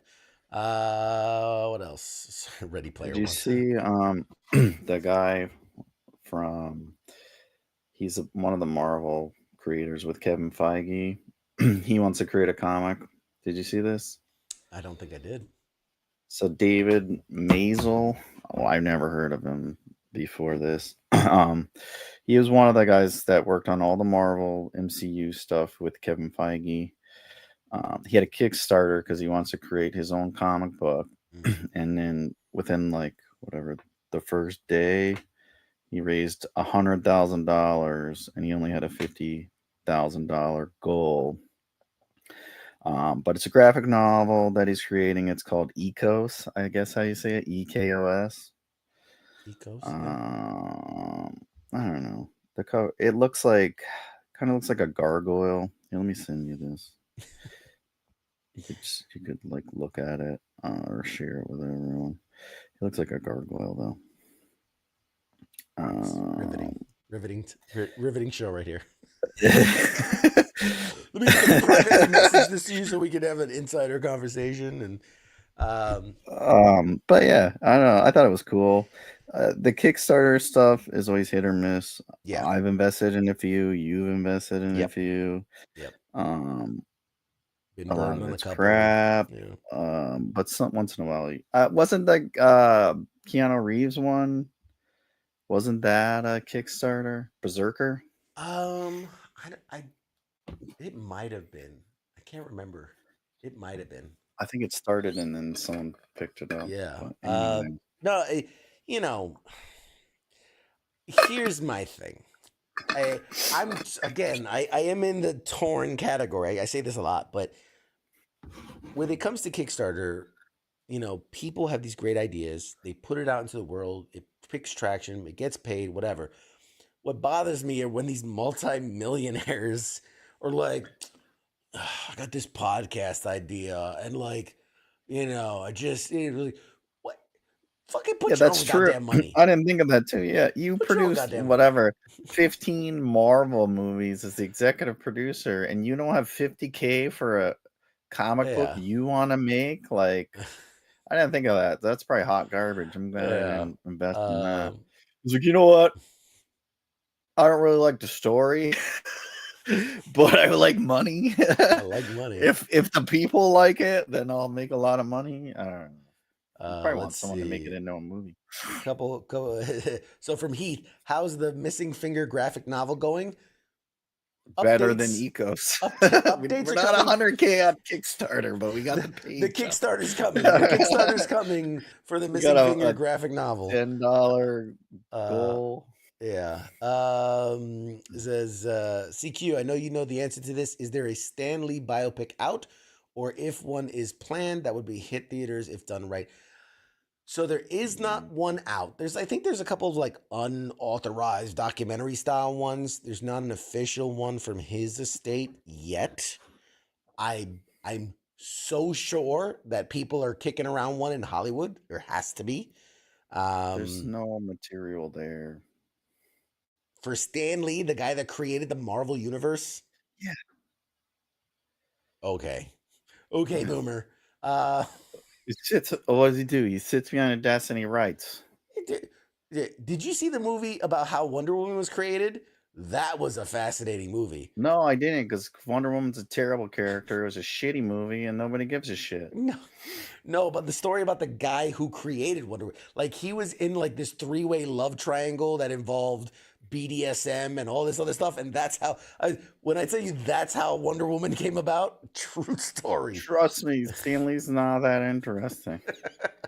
I met him several times. Did I ever tell you about the time I met Stan Lee? Yes, I was there, fucker.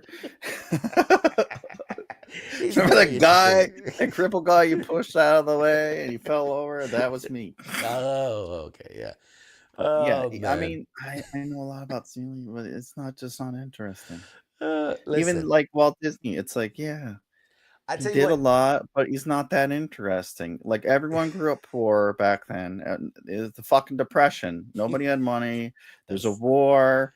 Everyone dodged going to the war to write comic books and create movie studios. Stanley and then they made Stan Lee didn't make millions of dollars, but at least Mm, Disney did. yeah. So I it's mean, like, Marvel that's did. it. That's why he's going Uh, to Comic Cons until he's 88 years old. listen. Well, you There wouldn't see was Walt Disney at none, but he there don't was got a movie.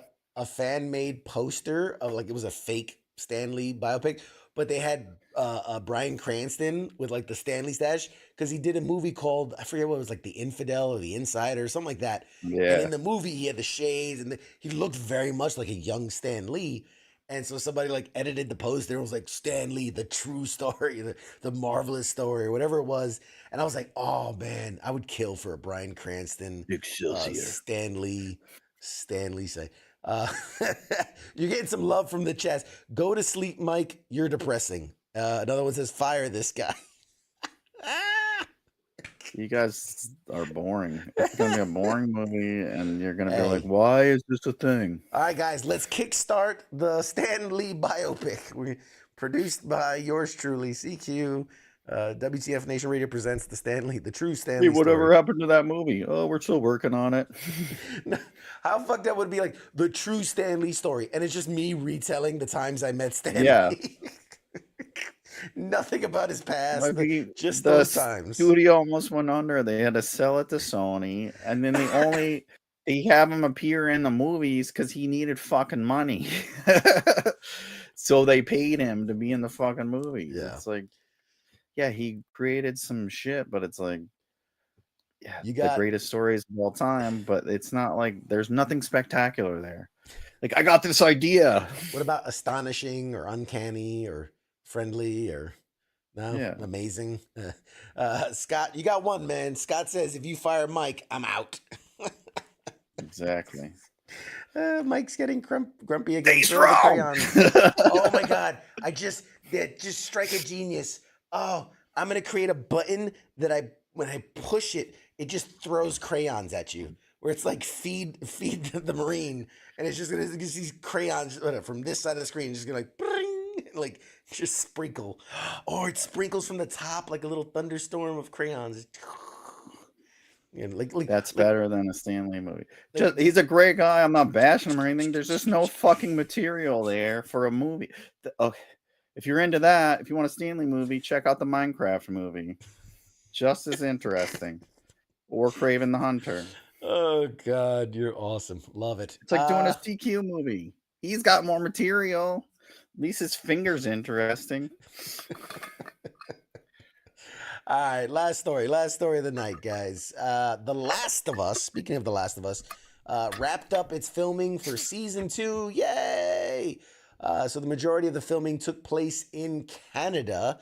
With filming wrapped, The Last of Us season 2 can now concentrate on post-production. The first season of the HBO original series concluded back in March of 2023. Yes, it's been that long. We've had to wait for the Season return. 2 will be out in 2028. Gonna drop a solid 3, a nice long 3-episode season. Yeah, it is. I think they're only doing 6 episodes, 6 or 7 episodes for season 2. That's the HBO format. They're ruining everything. Joel and Ellie, lots of stuff. It's just filler. Yeah, it's just a lot of words. But We yeah, watched, we've been rewatching Monk or whatever. Monk. Oh, it's classic. Yeah. And there's not a lot going on. There's not a lot to watch, folks. It's a long summer. Yeah, it's a long dark summer. Long dry summer. But my kids are like, why is there 20 episodes in a season of Monk?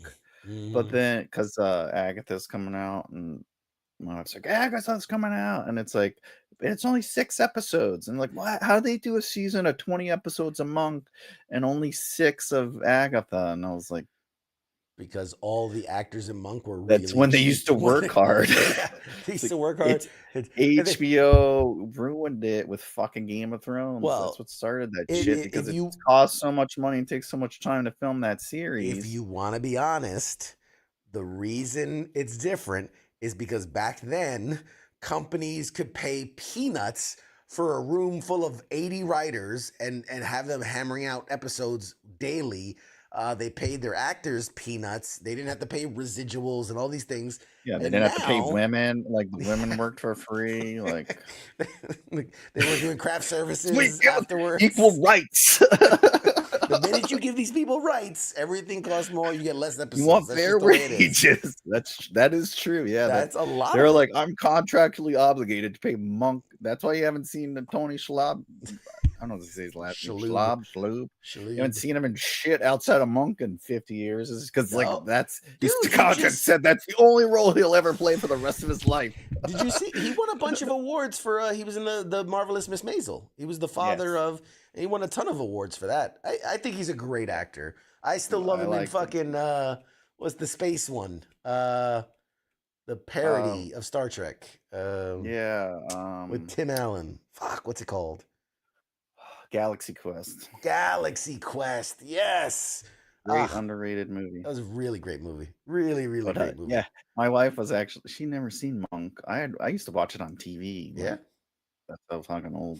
But she was watching that Miss Maisel show or whatever, and he was on there. I was like, oh, it's fucking Monk, and she kind of like. What? And I kept saying it every time he came on, and then she finally like, "Who's Monk?" I was like, "Let me enlighten you. Let's subscribe. Man. We got a free Peacock subscription for having T-Mobile. We have all 18 seasons. I don't know how many seasons. Jesus Christ! There's a lot of seasons. Okay. Anyways. Actually, I lied. There's a couple quick more hits I want to hit real quick before we wrap up shop. Screen Rant, very popular site. Just put out its 10 best Prime Video TV shows of 2024. And I know we always talk about how good Prime is. So I wanted to see how we rank their ranking of the 10 best Prime Video TV shows of 2024. So to be in this list... Only their show? Okay, go ahead. Sorry. To be in this list, it has to be a Prime Video TV show. And it has to have had a season air during 2024. So, like, there's great shows on there that aren't recognized because they didn't have an episode in 2024. So, number 10 is Expats. Never heard of it. I think it's like Nicole Kidman in some period drama thing. That's what I was going to say. I know of two. I got two shows. You'll recognize more than you think. Number 9 was Outer Range. Again, never heard of it. Never heard of it. Oh, that's a great fucking show. I've been watching that. I heard good things. Like, I got curious about it, so I read it. It's only got like 2 seasons. Only got 2 seasons, but apparently is pretty good. Josh Brolin is fucking American hero. Yes. Reacher. Gotta love Reacher. That's we know. Oh, yeah, that's right. That was in Amazon Prime. I forgot about that. So that's number 8. Number 7 is a period piece called My Lady Jane. Again, I don't know. Apparently it's pretty good. Number 6, this surprised me how low it's on the list. The Boys. They got The Boys as number 6. This is people didn't like certain things. Certain parts of it, yes. Yeah. Horror show Them is number 5. Apparently some type of horror show. Number 4, The Lord of the Rings, Rings of Power. I haven't watched that. Have you watched that? I haven't. I've never been a big Lord of the Rings guy. I put on episode 1 and I fell asleep like within 2 minutes. That doesn't surprise me. It was like the intro and then I was out and I never. It's like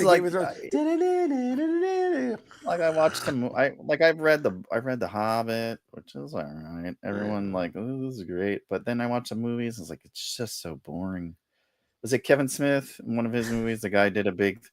They're just walking. They're just walking the whole time for fucking three years. The top three. Number 3, Invincible. I mean, I think we can all agree Invincible's great. No argument there. They also just follow the comic, which is great. Just animate the comic book, exactly. Number 2, who knew? He's successful. Just animate the fucking shit on the page. You mean this material people this thing that sold billions of copies. This little book? Just make it move between the panels. It's like a tiny magazine. What do you mean? Oh, God. Number 2, Mr. and Mrs. Smith. I'm a little surprised. Apparently, is very, very good. I saw that. I think they won like a fucking Emmy, or they were nominated. They won some awards. They won some awards. Didn't Apparently, it's very good. didn't It's know on my about. to watch list. Didn't It's care on to my watch watch to it. watch. It's on my watch to I watch list. wasn't I'm gonna really a watch it. big fan of the movie. Number one for 2024. Couldn't agree more. And probably one of my top in the last 5-10 years. Fallout. Fallout. Fallout. Yeah. It's got to be Fallout. Fallout was so fucking good. It's so clear it's made by somebody who actually knows the fucking material and people that were excited about the material. Fucking love it. Give it all Imagine the that. awards. You go like all those shows where they follow the material. Shocking. No clue how they're Shocking. successful though. I don't understand the success of that. Let's see. And the last thing to close this out, it is that time of the year as we are gearing up for the next season, the coming fall season of TV, what we've all been waiting for.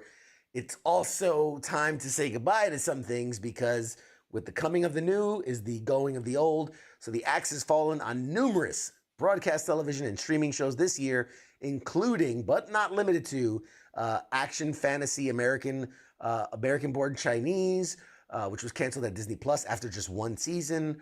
There was Oh yeah. the pirate rom-com Our Flag Means Death. That was pretty good. It was canceled on Max after 2 seasons. The musical comedy Schmageddon was canceled by Apple TV after 2 seasons, despite they had paid them to write season 3. I guess they just didn't like how it came out, and so they cut it. I've never heard of this one, but there's a I'm going to read it exactly as written. Porno mag drama comedy called Minx, which was canceled Oh on yeah. Stars after it was picked up and saved when it was canceled on Max.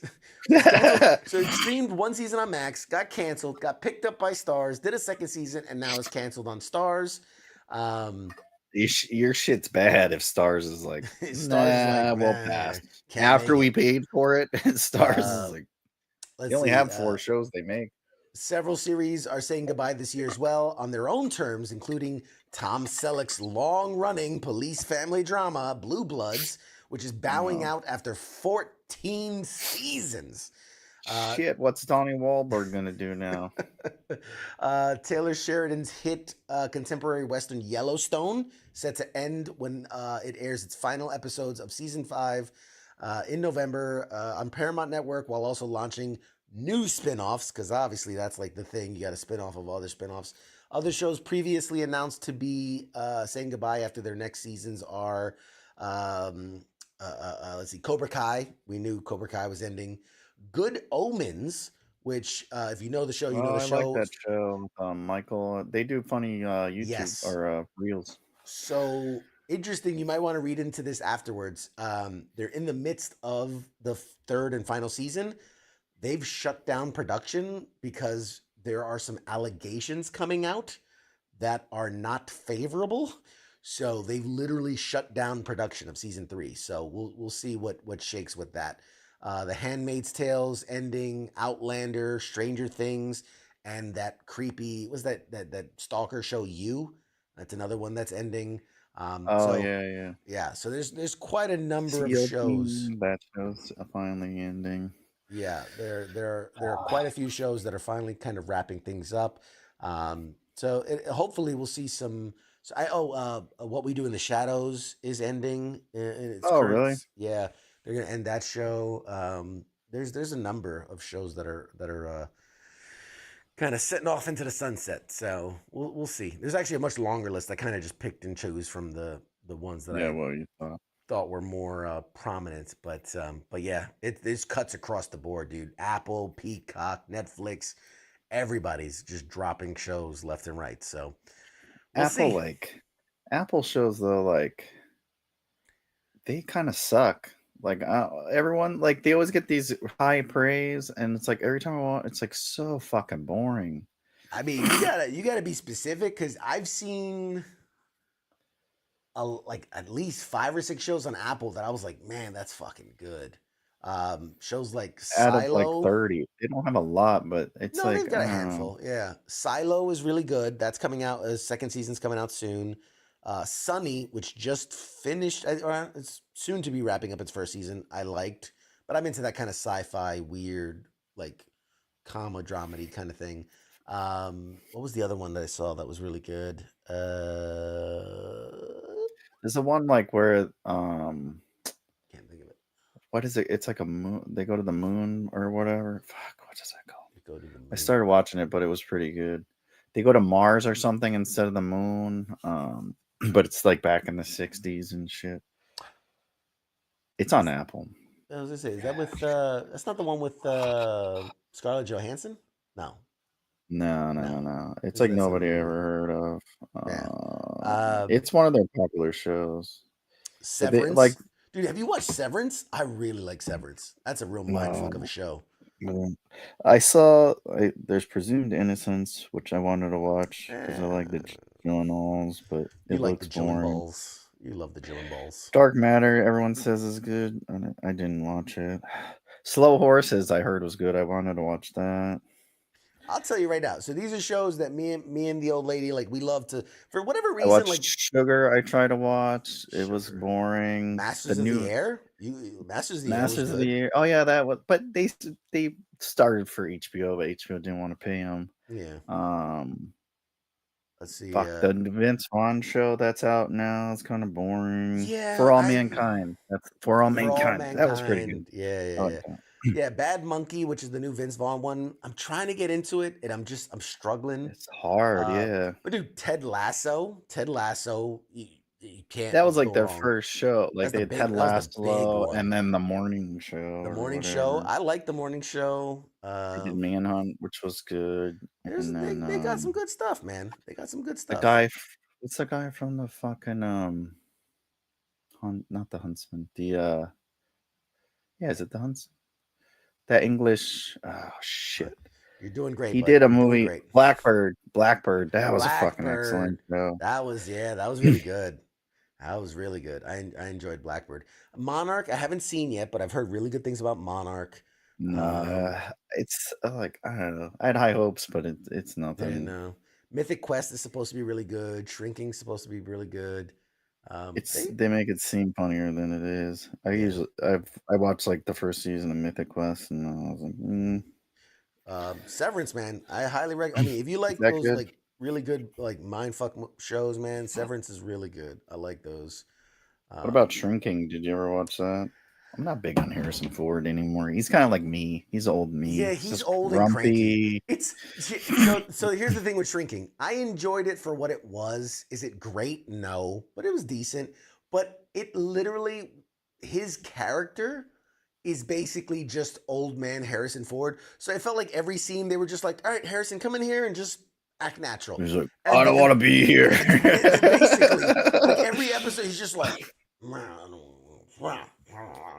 and then people just acting around him, and then they're like, all right, end scene. It's all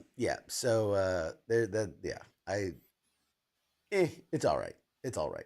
But no, yeah, morning show, Ted Lasso, Silo, Severance. Sunny was pretty good. They're all. I'll take it. Anywho, was that the last thing I had? I think that was the last thing I had. Yes. Let's check in on the chats. You guys are was it Jesus Aliens? Fallout was kick-ass, plus Jenna Ortega is a smoke show. I'm not sure why those two things are connected, but agreed on both.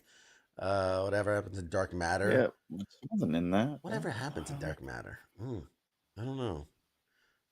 Day one on the Quiet I think they Place canceled that too. Apollo 18, Gunpowder Milkshake was fun. Okay. Anna. I've heard really good things about Anna. Yeah. I think I watched part of it and I never got back to it. I watch a lot of things and I don't go back to them. Classic. They got that Brad Pitt and George Clooney thing coming out soon as a movie called Wolves. That's supposed to be good. Have you seen the trailer for it? No. It's interesting. So basically, well, what the trailer shows, because sometimes the trailer doesn't really show what it is, but what the trailer shows is that they're both kind of like cleanup guys. Like when a murder happens, they're kind of the guy you call and they clean it up. Yeah, and then they show up at the same time. Yeah, they show up at the same time, and then it's like a who's in control kind of thing, and it's a whole thing. I don't think George Clooney's a good actor. He acts the same way in every movie. Very schmarmy. I always the word that comes to mind when I think of George Clooney is very schmarmy. I know it's not a word, but it's what comes to mind. Schmarmy. Did you ever watch that The Shogun on Hulu? Oh man, I was like in my He head. I just was like, won all like right, 1,000 Emmys. yeah, they won like all the They're Emmys. like all of them. Here you go. Don't say we're racist. They just we're not the melted them Academy. all. They melted them all into one giant Emmy. It's like a giant, yeah. Like the They Game made of it into a Thrones chair, the samurai throne. sword. It's just Yeah. Emmys just sticking out of a chair. That's season 2. Yes. The battle for the Emmy chair. The Emmy chair. No, I watched it. I'm like, well, I'm halfway through it. Another thing I started, I got like ADD with shows. But it's actually good. And I like, I've heard good I things, read all yeah. my shows because I can't fucking hear, but I always have the subtitles on. But I have the subtitles on and the show subtitled. I'm not so racist. It goes over the subtitles. It's like foreign language. And it's like, yeah, bitch, I'm trying to fucking read it. Your subtitles are subtitled. Yeah, like that's See what I subtitles hate. It's above. like, why is the fucking closed captioning over the subtitles in the show? Like, just don't show anything. Oh, that's but funny. It's actually really well done, and they spent like a whole fuck ton of money on it, and they didn't think it was gonna. I mean, they had to thought it was gonna be something if they spent all the money on it. And they're gonna do season 2 now. Because oh yeah, they made absolutely. a fuck ton of money and won a bunch of awards. But it's good. You should check it out. Yeah. Before all the good shows start. Yeah. No, I had always intended to. I was like, oh, you know what? I'll wait for them. I'll wait. I like to binge the show, so I'll wait till they all come out, and then just other shit came in. But no, I do want to see that. The Irishman. Yep, I've heard good things about that. Isn't that a movie with Colin Farrell? I don't know. I know there was a show called The Irishman. Oh, there was. I was just say, news just broke not too long ago. The Pokemon Company won its lawsuit over Pocket Monster, which was a turn-based role-playing mobile game alleged to include characters from them. They won $15 million copyright lawsuit. Yeah, because Pokemon needed more money. They needed $15 million. Like Pokemon makes $15 million an hour. Just releasing shit. Jesus Christ. I can't believe that's still popular. Talk about stupid. Money. Anyway, all right, ladies and gentlemen, we have been jabbering on here for 2+ hours of all the happenings and what's going on in pop culture. I want to thank you all for hanging out with us, keeping the chats so lively tonight. There was a quick question. Change the topic. Do you think they're ever going to bring back SSX? That's the snowboarding game. One, yeah. They did like a reboot not too long ago. Yeah, what was it called? It was pretty similar. I think we played it for a little bit. A little bit. It was like they rebranded it and brought it back and it wasn't up as big. It was like when Rock Band came back. Like people thought it was going to be like the next big thing, and then it just kind of fizzled out as those things go. Like that game was popular because that was like when the X Games and shit came out, and they had Shaun White and all those fuckers. Yeah, it's not going to come back. It's probably not.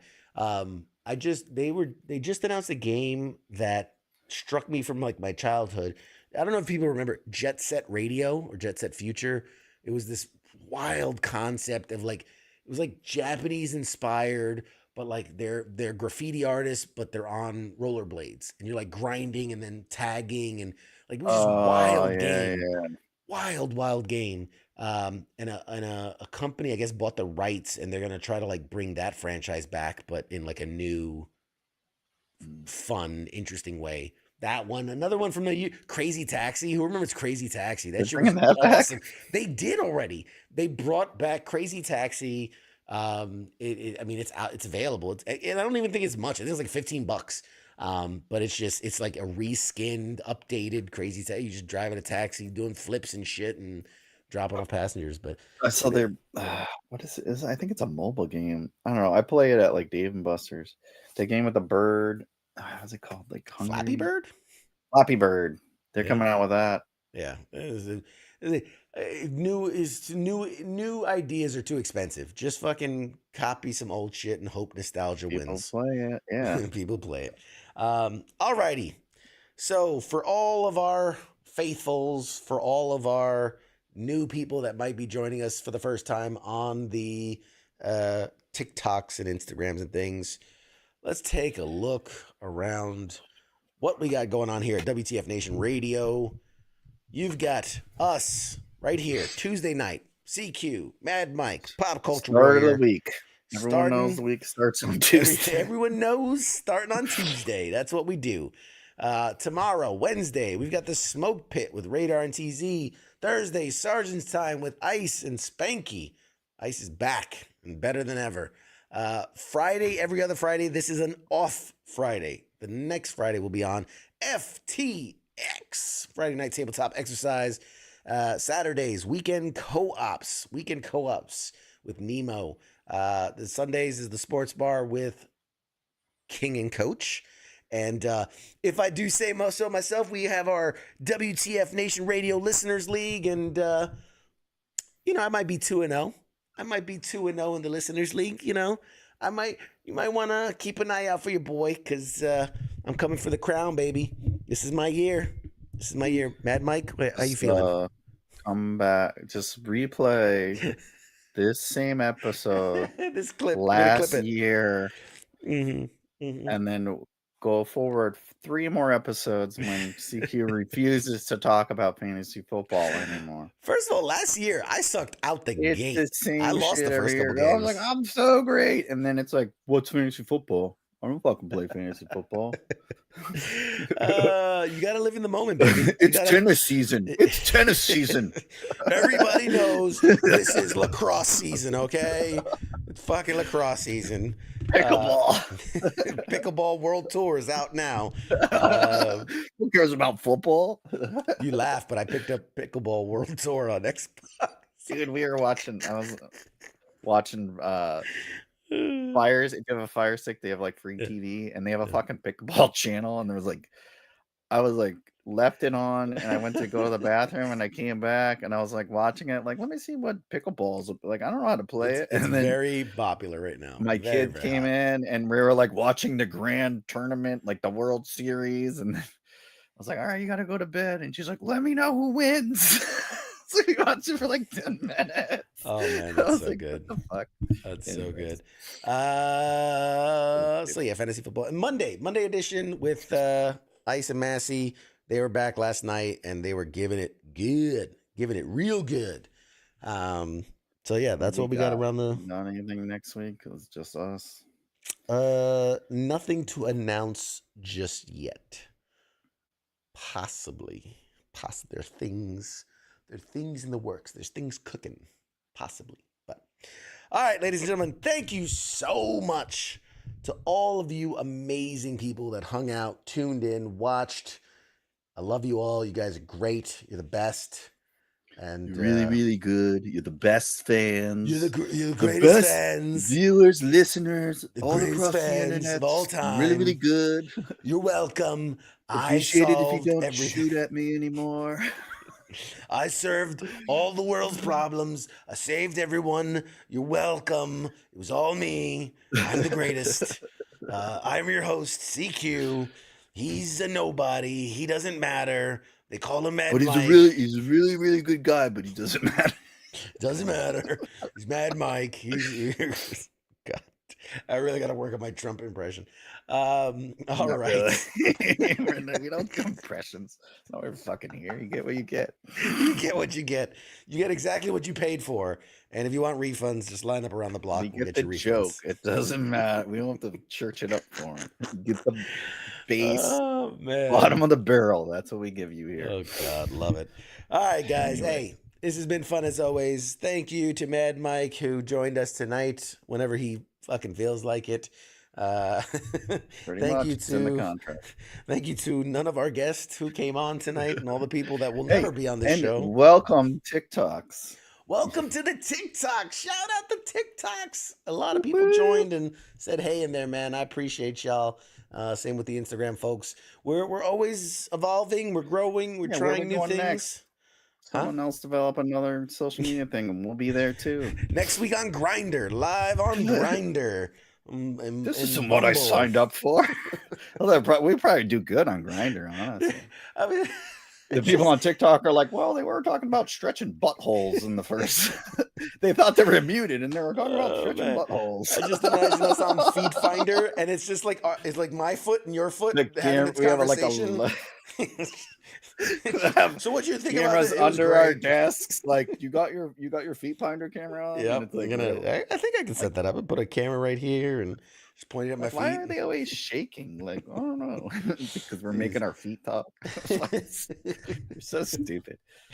All right, guys. This is our show, ladies and gentlemen. This is what you get. You get exactly what you paid for. This is you know what you signed up when you clicked. When you clicked on the link all day long. This isn't for the show. This is just us all day, every day. We just happen to do it on camera once in a while. It's lightly filtered. Awesome, guys. Hey, thank you so much for tuning in. We'll see you guys next week. Shots.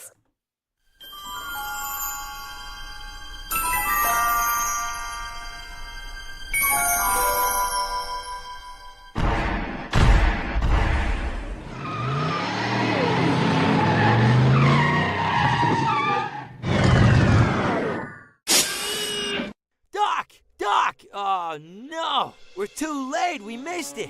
Oh, jeez, this is heavy. Wait a minute. Wait a minute, Doc, I got a time machine.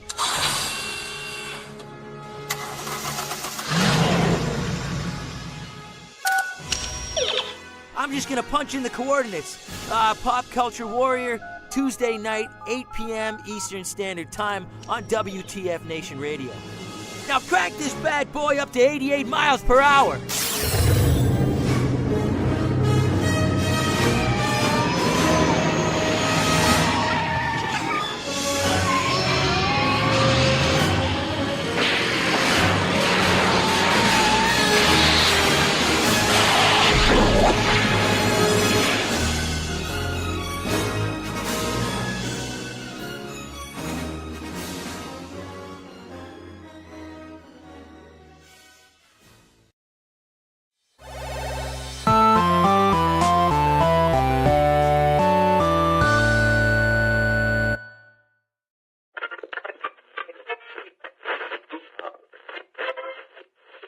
Let's see it.